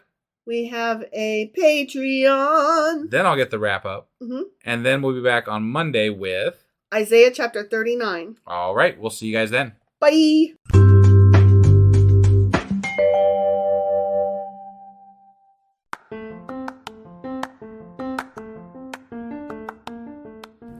Welcome to Sacrilegious Discourse. I'm husband. And I'm wife. Together, we're reading the Bible for the very first time. We grew up without religion and wanted to know what all the fuss was about. Well, what have we learned so far? That God is a dick, and apparently some people believe in talking donkeys. We're not trying to pass ourselves off as experts. Nope, we're just reading the Bible for the first time and giving our first take reaction. If you'd like to join us in this venture, you might consider starting at episode 1. Otherwise, jump in wherever you like. All right, let's go read the Bible. Yeah, let's get to it. Husband! Wife! Do you know what we're doing today? Well, it is Sunday, which means that we're doing... Patreon! That's right. And what are we doing a Patreon today? Well, I wanted to look more into the siege of Sennacherib? Thank you. I couldn't remember his name. As did I. I wanted to look into that more too. Yeah. I thought that would be fun because I love history and I love how seeing how things tie into things. So I was really excited about this. Me too. Yeah. Yeah. I wanted to compare the biblical version with the historical Sennacherib's annals with history. Yeah. Yeah, good stuff. Mm-hmm. So, I take it we're going to be going over the battle and how things panned out and stuff like that. And the 185,000 guys that died or whatever. Yes, Sure. I'm curious about that. Sure. All right. Well, you ready to do this? Mm-hmm. All right, let's go do it. Okie dokie.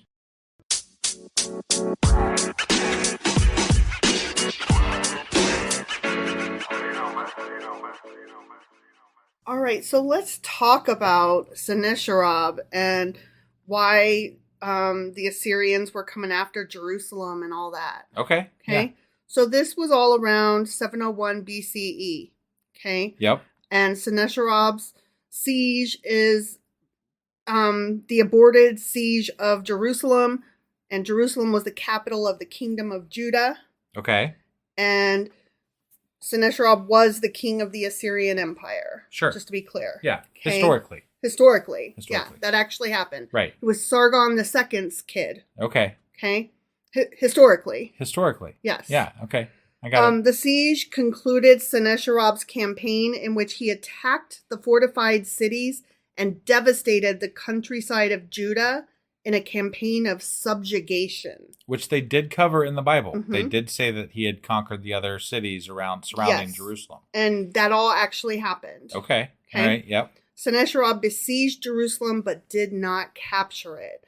And there's even questions about, but did he besiege it? So we'll get there. Okay. We'll get there. All right. Okay. Yep. So let's go back a little ways. Okay. Okay. So exactly. Yeah. Okay. I referred to this in my notes as prologue.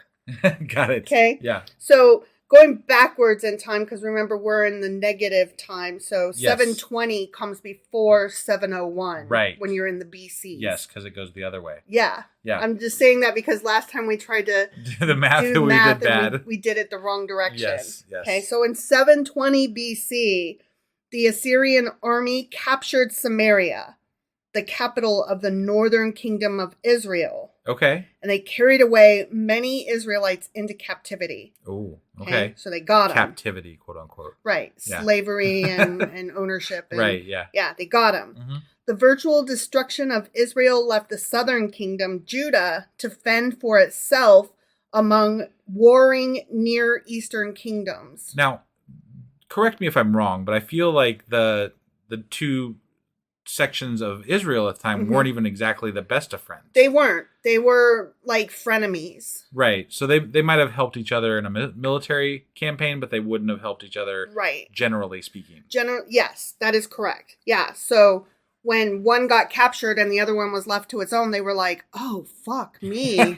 Like, it's like if you are like a frenemy with your cousin, you don't mind if she sits on a tack and gets pimples and stuff. Right. But you don't wish her to get hit by a car and die. Right. You know what I mean? Like, there's two extremes there. Yeah, yeah. Like, or like, even let's just say she gets into a fight, you'd still defend her. Right. Like, right? Yeah, she's a bitch, but she's my bitch. Right. Yeah. Right. Yeah. So, yeah, that was not good. Sure. When that happened. And Judah was like, oh, what do we do now? Right.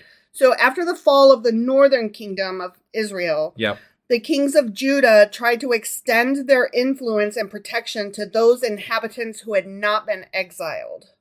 Okay. So whoever managed to escape from Israel ran to Judah. Got it. Yeah. And Judah was like, yeah, we got you. Come on in. Sure. They also sought to extend their authority northward into areas previously controlled by the kingdom of Israel. So okay.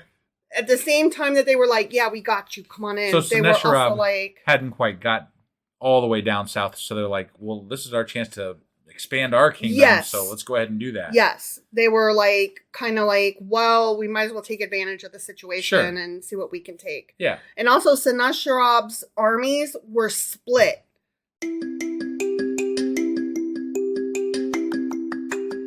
Oh no, what happened? Well, this is a special Patreon episode, actually. Which means that they need to go to Patreon and subscribe as a patron in order to listen to it. Okay, well, I guess that we are going to go do that now. Yeah, just head over to patreon.com/sacrilegious discourse, become a member for as low as $2 a month, and you'll have access to all these special things and goodies too. So, go do that. So this was just a teaser. Yeah, teaser. Okay, just Bye. checking. Okay, Bye. Bye. Bye.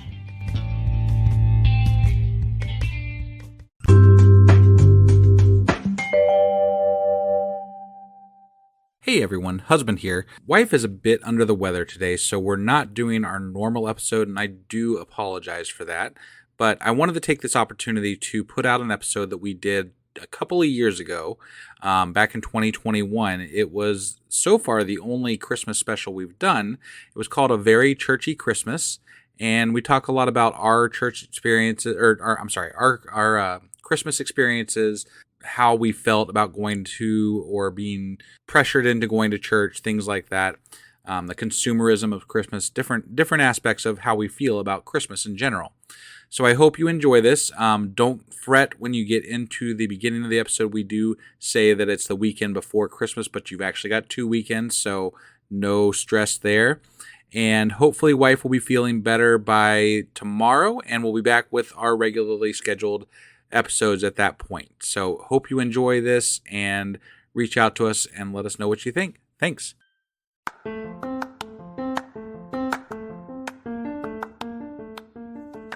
Hey you, welcome to Sacrilegious Discourse. I'm husband, I'm wife. and together we're reading the Bible. Starting with Genesis and eventually ending with Revelations, we're working through every book and offering our atheist 2 cents. Or shekels. Yeah, those. We're asking questions and pointing out all the nonsense. We aren't academics or scholars. Nope. In fact, when it comes to religion, we really don't know anything at all. What we've learned so far is that God's a dick. Oh, he really is, isn't he? If you're interested in how we reached this startling conclusion, maybe start from episode 1. Otherwise, jump in anywhere. It's all good. Yep.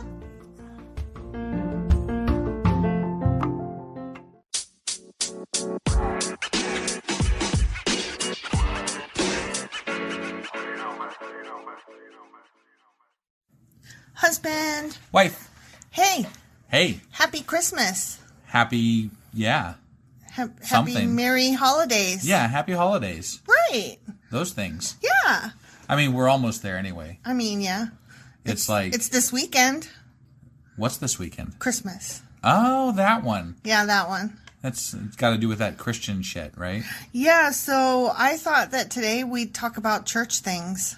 Church things? Since it's a religious holiday. Like what kind of church things? Well, hang in and find out. Oh, okay. All right. Well, let's... So this is a special episode then, right? Yeah. Oh, okay. It's a bonus episode. It'll be real special. Mm-hmm. All right. Let's do this.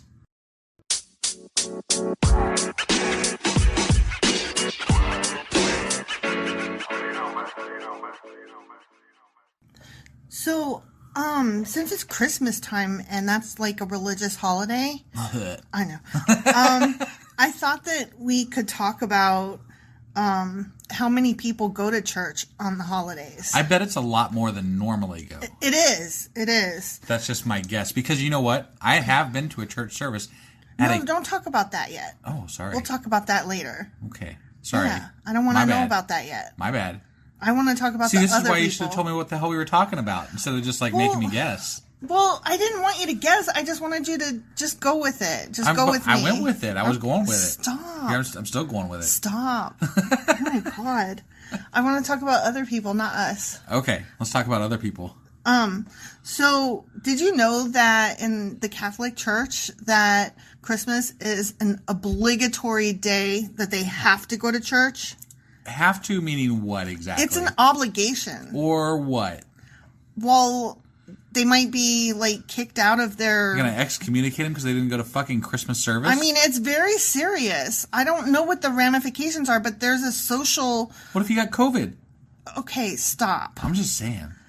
I'm sure that if you have a doctor's excuse or whatever, I'm sure that there are exceptions, but you can't just be a layabout. You literally got to go take your priest fucking doctor's note saying, I was excused from Christmas service. I'm trying not to be disrespectful. You're such a dick. Okay, the Catholic Church says that if you have the means and you are a practicing Catholic, which all of you should be by what they say, right? Because you know Catholic. Yeah. Yeah. Then you need to be, your ass needs to be in a pew on Christmas, okay? Got it. So that's what I was trying to say. Mandatory, yeah.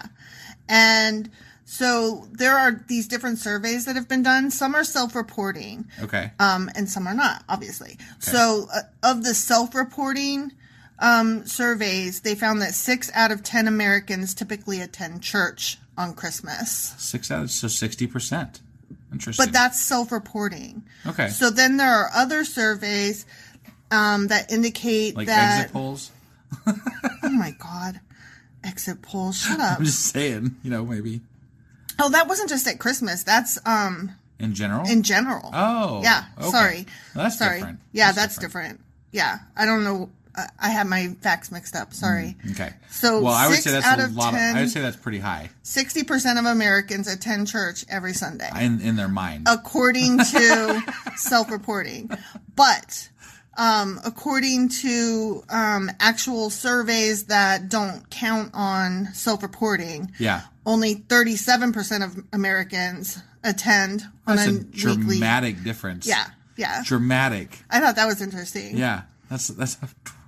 Wow. Yeah. That's a dramatic difference. And then there was another study that showed that just 22% of Americans attend services weekly. See, I could get down, 22 sounds closer to right. Yeah. Because, you have a lot, that, and it goes to my theory that, the hypocrisy behind religion. Mm-hmm. The people out here that I live around that are all, religious. They're very practicing Christians. Yeah, well, I mean, they want to come across that way, but it's more for social standing than anything else. And they might check the box and go, once a month or something. Yeah. But I don't think they go every week.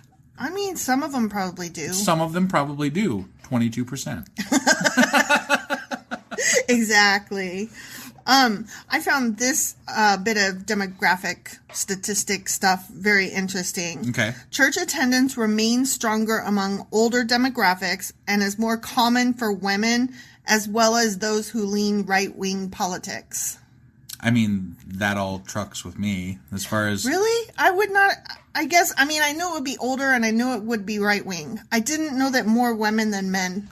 Although if I think about it, I guess that really does make sense. Well, women are the child-rearing people, right? Mm-hmm. And there are a lot of people in this country that think that it is important to be a part of this culture because it helps promote you as a person and it gives you a community to belong to. So part of the woman who is raising the children, taking them to the church, is part of their child-rearing. It's that indoctrination bullshit where they're taking them to church because it's what you're supposed to do. So you're saying... not just women in general, but moms. Yeah. Well, but what about women in general? Just all women? I would say that it's higher. I mean, if I had to guess, I would say it's higher on women because of moms. That would be my guess. Huh. I could be wrong, but I mean that's the impression I would say. I would think that because women are considered the more nurturing and the more spirity. Closer to, like, more likely to be flighty or whatever. You know what I mean? Like, when you think about people who are pagan, it's more often women than men. When you think about all kinds of other religions, it's always, like, more women than men. So I guess my impression of, like, you hear it all the time where the dad's too busy to go, so the mom has to... By busy, you mean that the dad has to stay home and watch the football game. Well, fuck yeah. Oh, my God. And that game is really important, you know? Clearly. Yeah. Whatever. God won't strike you dead for watching your favorite team. Damn. That'd be cruel. That's so wrong. It'd be like there's a cruel God or something, you know? I can't even with that. That's nonsense. Anyway, that's my theory. I think it's moms. Well, I think it's because women are more spiritual. Well, they can tell. You guys should tell us what you think. Yeah. And let us know on Twitter. Because I'm curious what everybody thinks. Yeah. I'm probably going to ask that question at some point. You should. I will. Okay. Here's another interesting tidbit. Okay. A 2018 sociological survey found that in the United States, Donald Trump voters who attend church regularly are more likely than non-religious Trump voters to be crazy. Oh, sorry. I interrupted. To have warmer feelings towards racial and religious minorities, to be more supportive of immigration and trade, and to be more concerned about poverty. The ones that go to church? Mm-hmm. Interesting. I know, it was exactly the opposite of your interruption, which is why I glared at you. Right. No, I gotcha.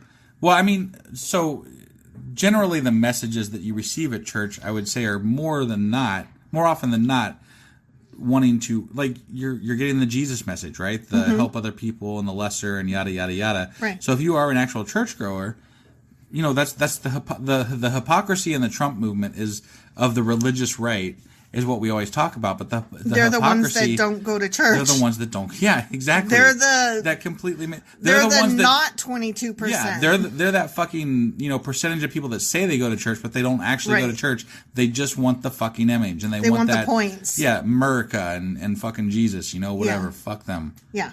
Yeah. Oh, I'm sorry. That was harsh. That was a bit. You went far there. I went pretty far there. Yeah. But you know what? Fuck them. Oh my God. So those were the statistics that I brought to the table, and then I thought we'd take a break and then come back and talk about our church experiences regarding Christmas. That's funny. I just got done talking about that on Twitter with somebody the other day. Huh. So good timing. Good timing on that. It's Christmas. Go figure. Right. Yeah. All right. Well, let's take that break then. Okay.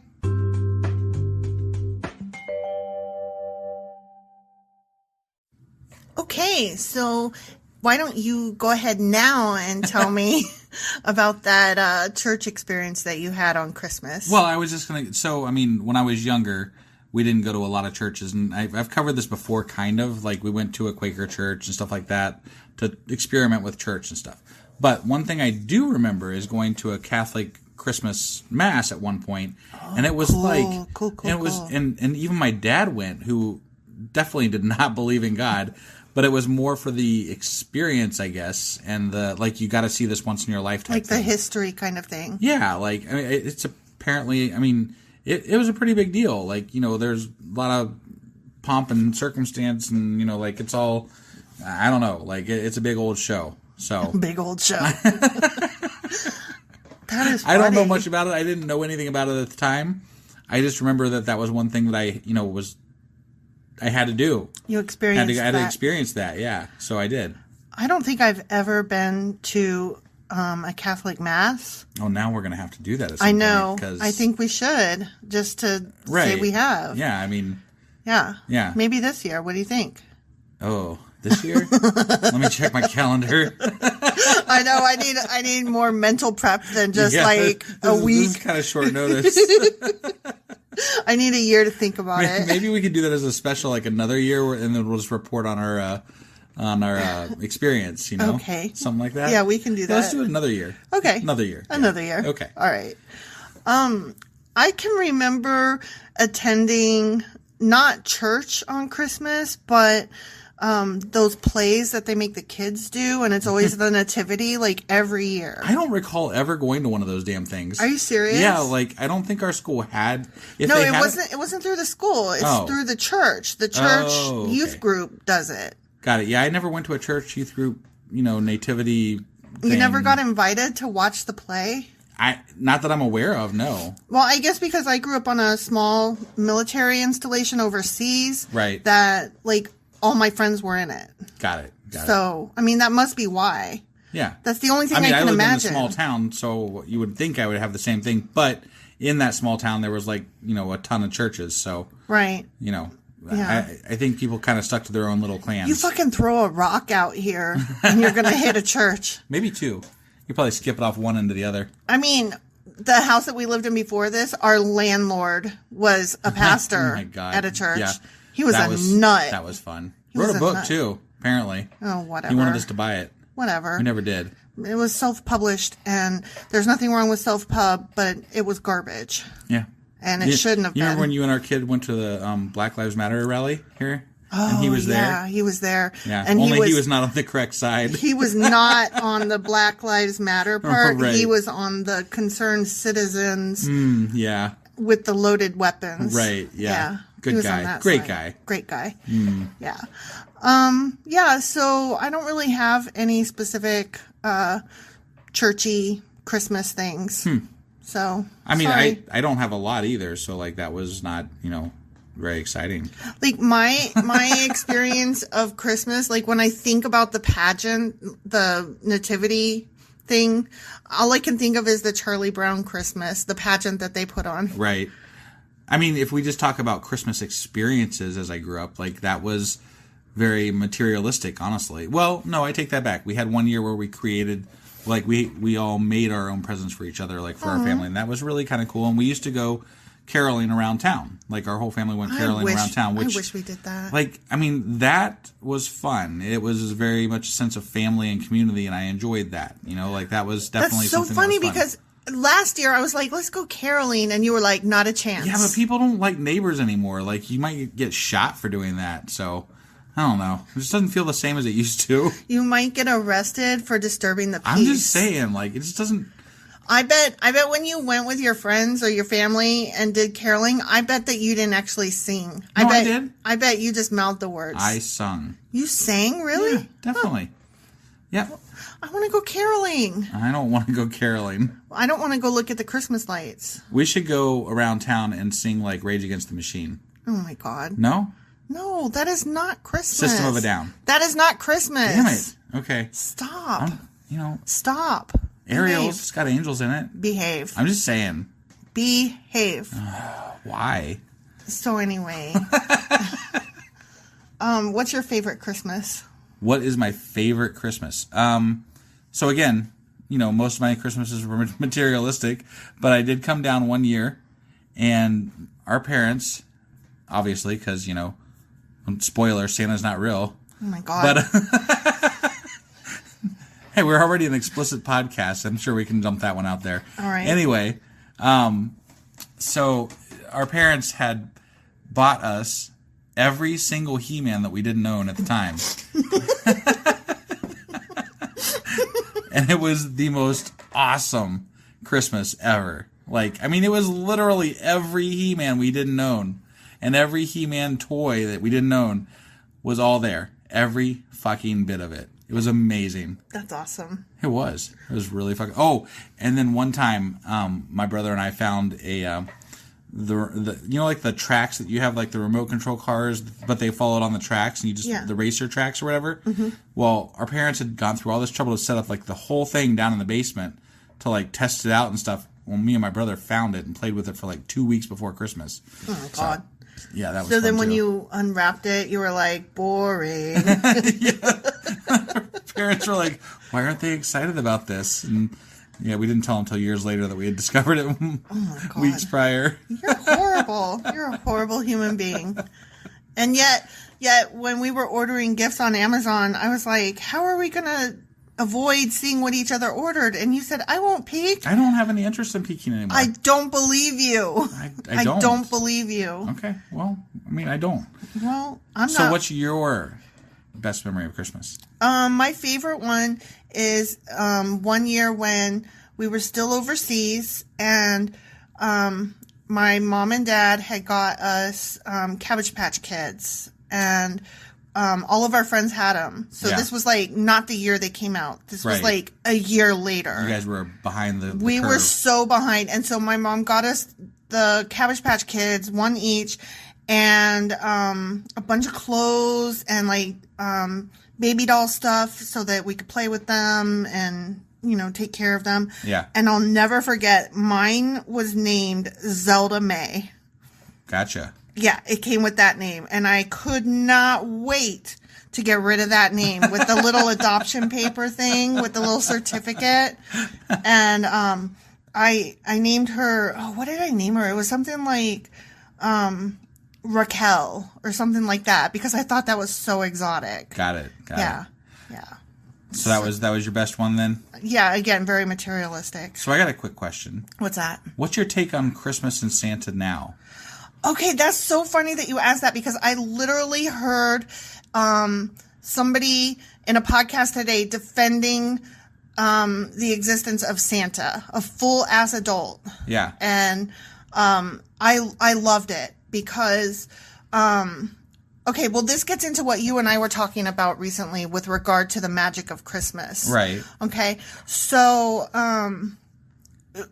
I've come to the conclusion that Christmas is not something that like happens. It's an active verb. Like, you have to do Christmas in order to feel Christmas. Sure.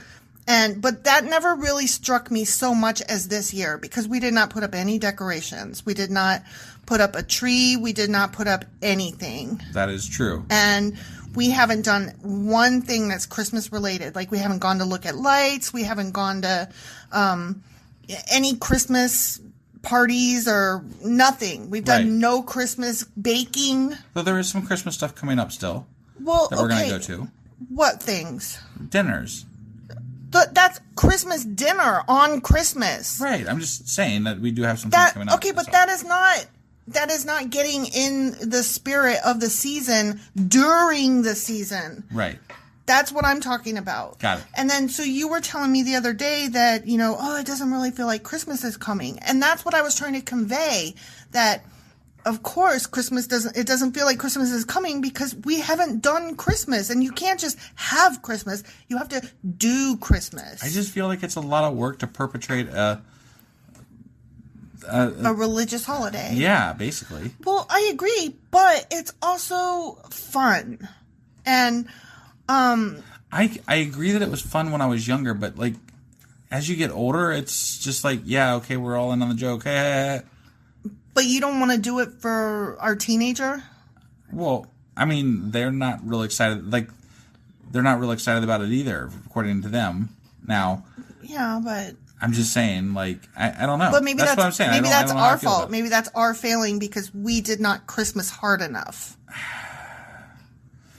I don't know. I'm really torn on this one because, like, I don't. and there's multiple reasons why I don't like Christmas. I don't like the consumerism of Christmas. Totally. I'm totally with you I don't there. like the Christian backdrop to Christmas. I totally agree with you. So, like, if you take those things in conjunction with each other, and right. I just, it doesn't make a lot of sense to me. Like, why we still, like, the part that I like is a reason to go see family. Like, that's the right. part, that's really the only part I like. But the obligation to buy presents and to... Well, that was something else. When you and I first got together, we fought with your family more than my family. Right.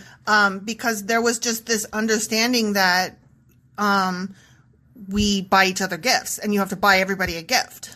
Right. And then there was, okay, we're not going to buy everybody a gift. We're going to draw names out of a hat, and you have to buy that person a present. Right. And I remember that you and I were like really financially strapped, and I was like, I am not going to why don't we just change $20 with each other? Right. And then like one of your family members thought that he was being nice. He was going to give us $50 to buy the person a gift. And I'm like, then why don't we exchange $50 instead of like whatever the amount is? Like, I don't understand it. And that's what I'm saying. I don't like the consumerism And the social the obligations that come with it. Yes. And that's and I fell prey to that very much throughout my life. And right. I guess now that we have a chance to have a reprieve of it, I'm kind of ready for that break. You know, like right. I'm ready to just say, I don't know, enough of this crap. And I'm happy to see family, and I love my family, and it's great to be able to get together with them. But the rest of it is kind of shit.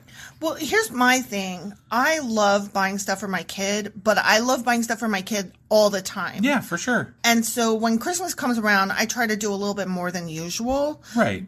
But every dollar that I'm not spending on my kid, I resent. You know what I mean? Like, well, yeah. I don't want to spend money on our siblings. They're adults. Right. They have their own financial situations that are maybe better than ours, and I don't want to spend money on them. I just don't. Right. Not because I don't love them. I love them dearly. But know? you would, okay, but even whether it's Christmas or not, if you saw something that they would love, right. you would pick it up regardless. I have. You picked up a Charlie Brown nativity scene for your sister years ago. Because it was the last one, and my sister collects nativity scenes. Right, and Charlie Brown, for crying out loud. It was a no-brainer. Right, yeah. So it's not that I don't enjoy buying things for people. I hate the obligation, and I hate it that it's this one time of year when all I want to do is give my child the world, but I gotta hold on a sec, kid. I gotta also, you get less because I have to give so-and-so a gift. I have to. Right. And that pisses me off. Yeah, the obligation. The obligation is so problematic. It is. And that goes hand in hand with the consumerism. Right. No, and that's the part that I railed against earlier in my life, and still to this day. But our families have gotten really, really good now. They recognize that no, we're not going to do that. Right. If we get anything, it will be for the kids, and it'll be because we have money this year. Right. But otherwise, fuck off. Yeah.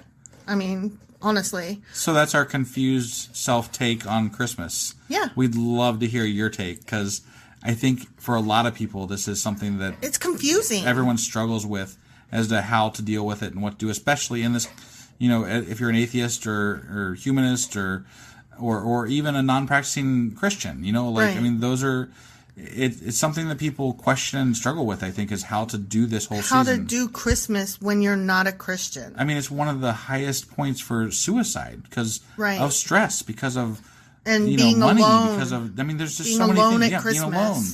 I mean, there's such an emphasis that it is harmful in some regards. Yeah, definitely. So, I don't know. But that seems like a good place to kind of, unless you got more. Do you got more? No. Okay. No. You said I'd say it that all. sounds like a good place to leave off then. Let's leave off. All right. What are we doing next week? Another special bonus. Another special bonus? Oh my gosh. Oh wait, you said next week, but you meant Thursday. I meant Thursday. That's what I meant. This is Tuesday. That's I knew that. Okay, so you meant Thursday. I totally knew that. How did I? Fuck off! You did not. So on Thursday we're gonna do another special bonus, but it'll just be silly. It'll be less discussion and more silly. Yeah, I mean that's what we say now. No, it will. Oh, it will. Yeah, I already Okay. have it planned. So, will. yeah, it Okay, will. Great. You put Well- me in charge of figuring this shit out. Why the hell do I put you in charge of anything? I mean, I'm the one that does the research. I'm the one that leads the discussion. I'm just joking. I think I do a You decent do job. a great job, darling. Aw, I love you, baby. Love you. Merry Christmas. Merry Christmas.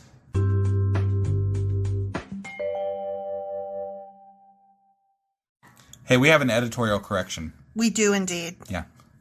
Happy holidays.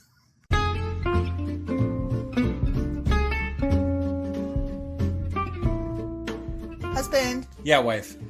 it's the end, so we should say all the things. We definitely should say all the things. What things should we say? So we want people to get a hold of us, and there's ways that they can do that. So one of those ways I know is email. What's that email address? sacrilegiousdiscourse@gmail.com. And they should do that by 5 Eastern on Sundays if they want their question to be included in our new Tuesday Q&A episodes every week. Yeah, I'm really looking forward to hearing from some of our fans, for sure. Yeah. They me can too. also get a hold of us on social media. And we have Twitter, Instagram, Facebook, and Pinterest. Probably the easiest way would be through Twitter at sacrilegious_D. For D's nuts still. Yes, still. Still. I guess. Or dum dum or doo doo. Yeah, wherever you want to go with that, I guess. Right. Okay. Yeah, so we have all those things and they should go there. Yeah, they should. Okay. And then also, Oh, what else should they do? They should, review us on Apple Podcasts, because that really, really helps us out. And, if you are on any other podcasting app, just hit a heart or a like thing or something. A thumbs up. Thumbs would be up, nice. whatever the hell it is, just do it, okay? Just do it. All right. I think that's all we got. Oh, you know what? I have one more thing. Oh, she's got one more thing. Thank you so much, guys, for listening and choosing us to spend your time with. We really appreciate you all, and you are definitely top shelf. Yeah, honestly, it makes us smile just about every day. Yep.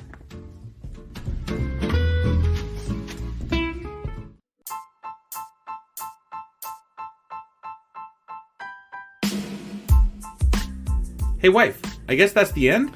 But husband, that's just sad. It doesn't have to be. We are on lots of social media platforms like Twitter.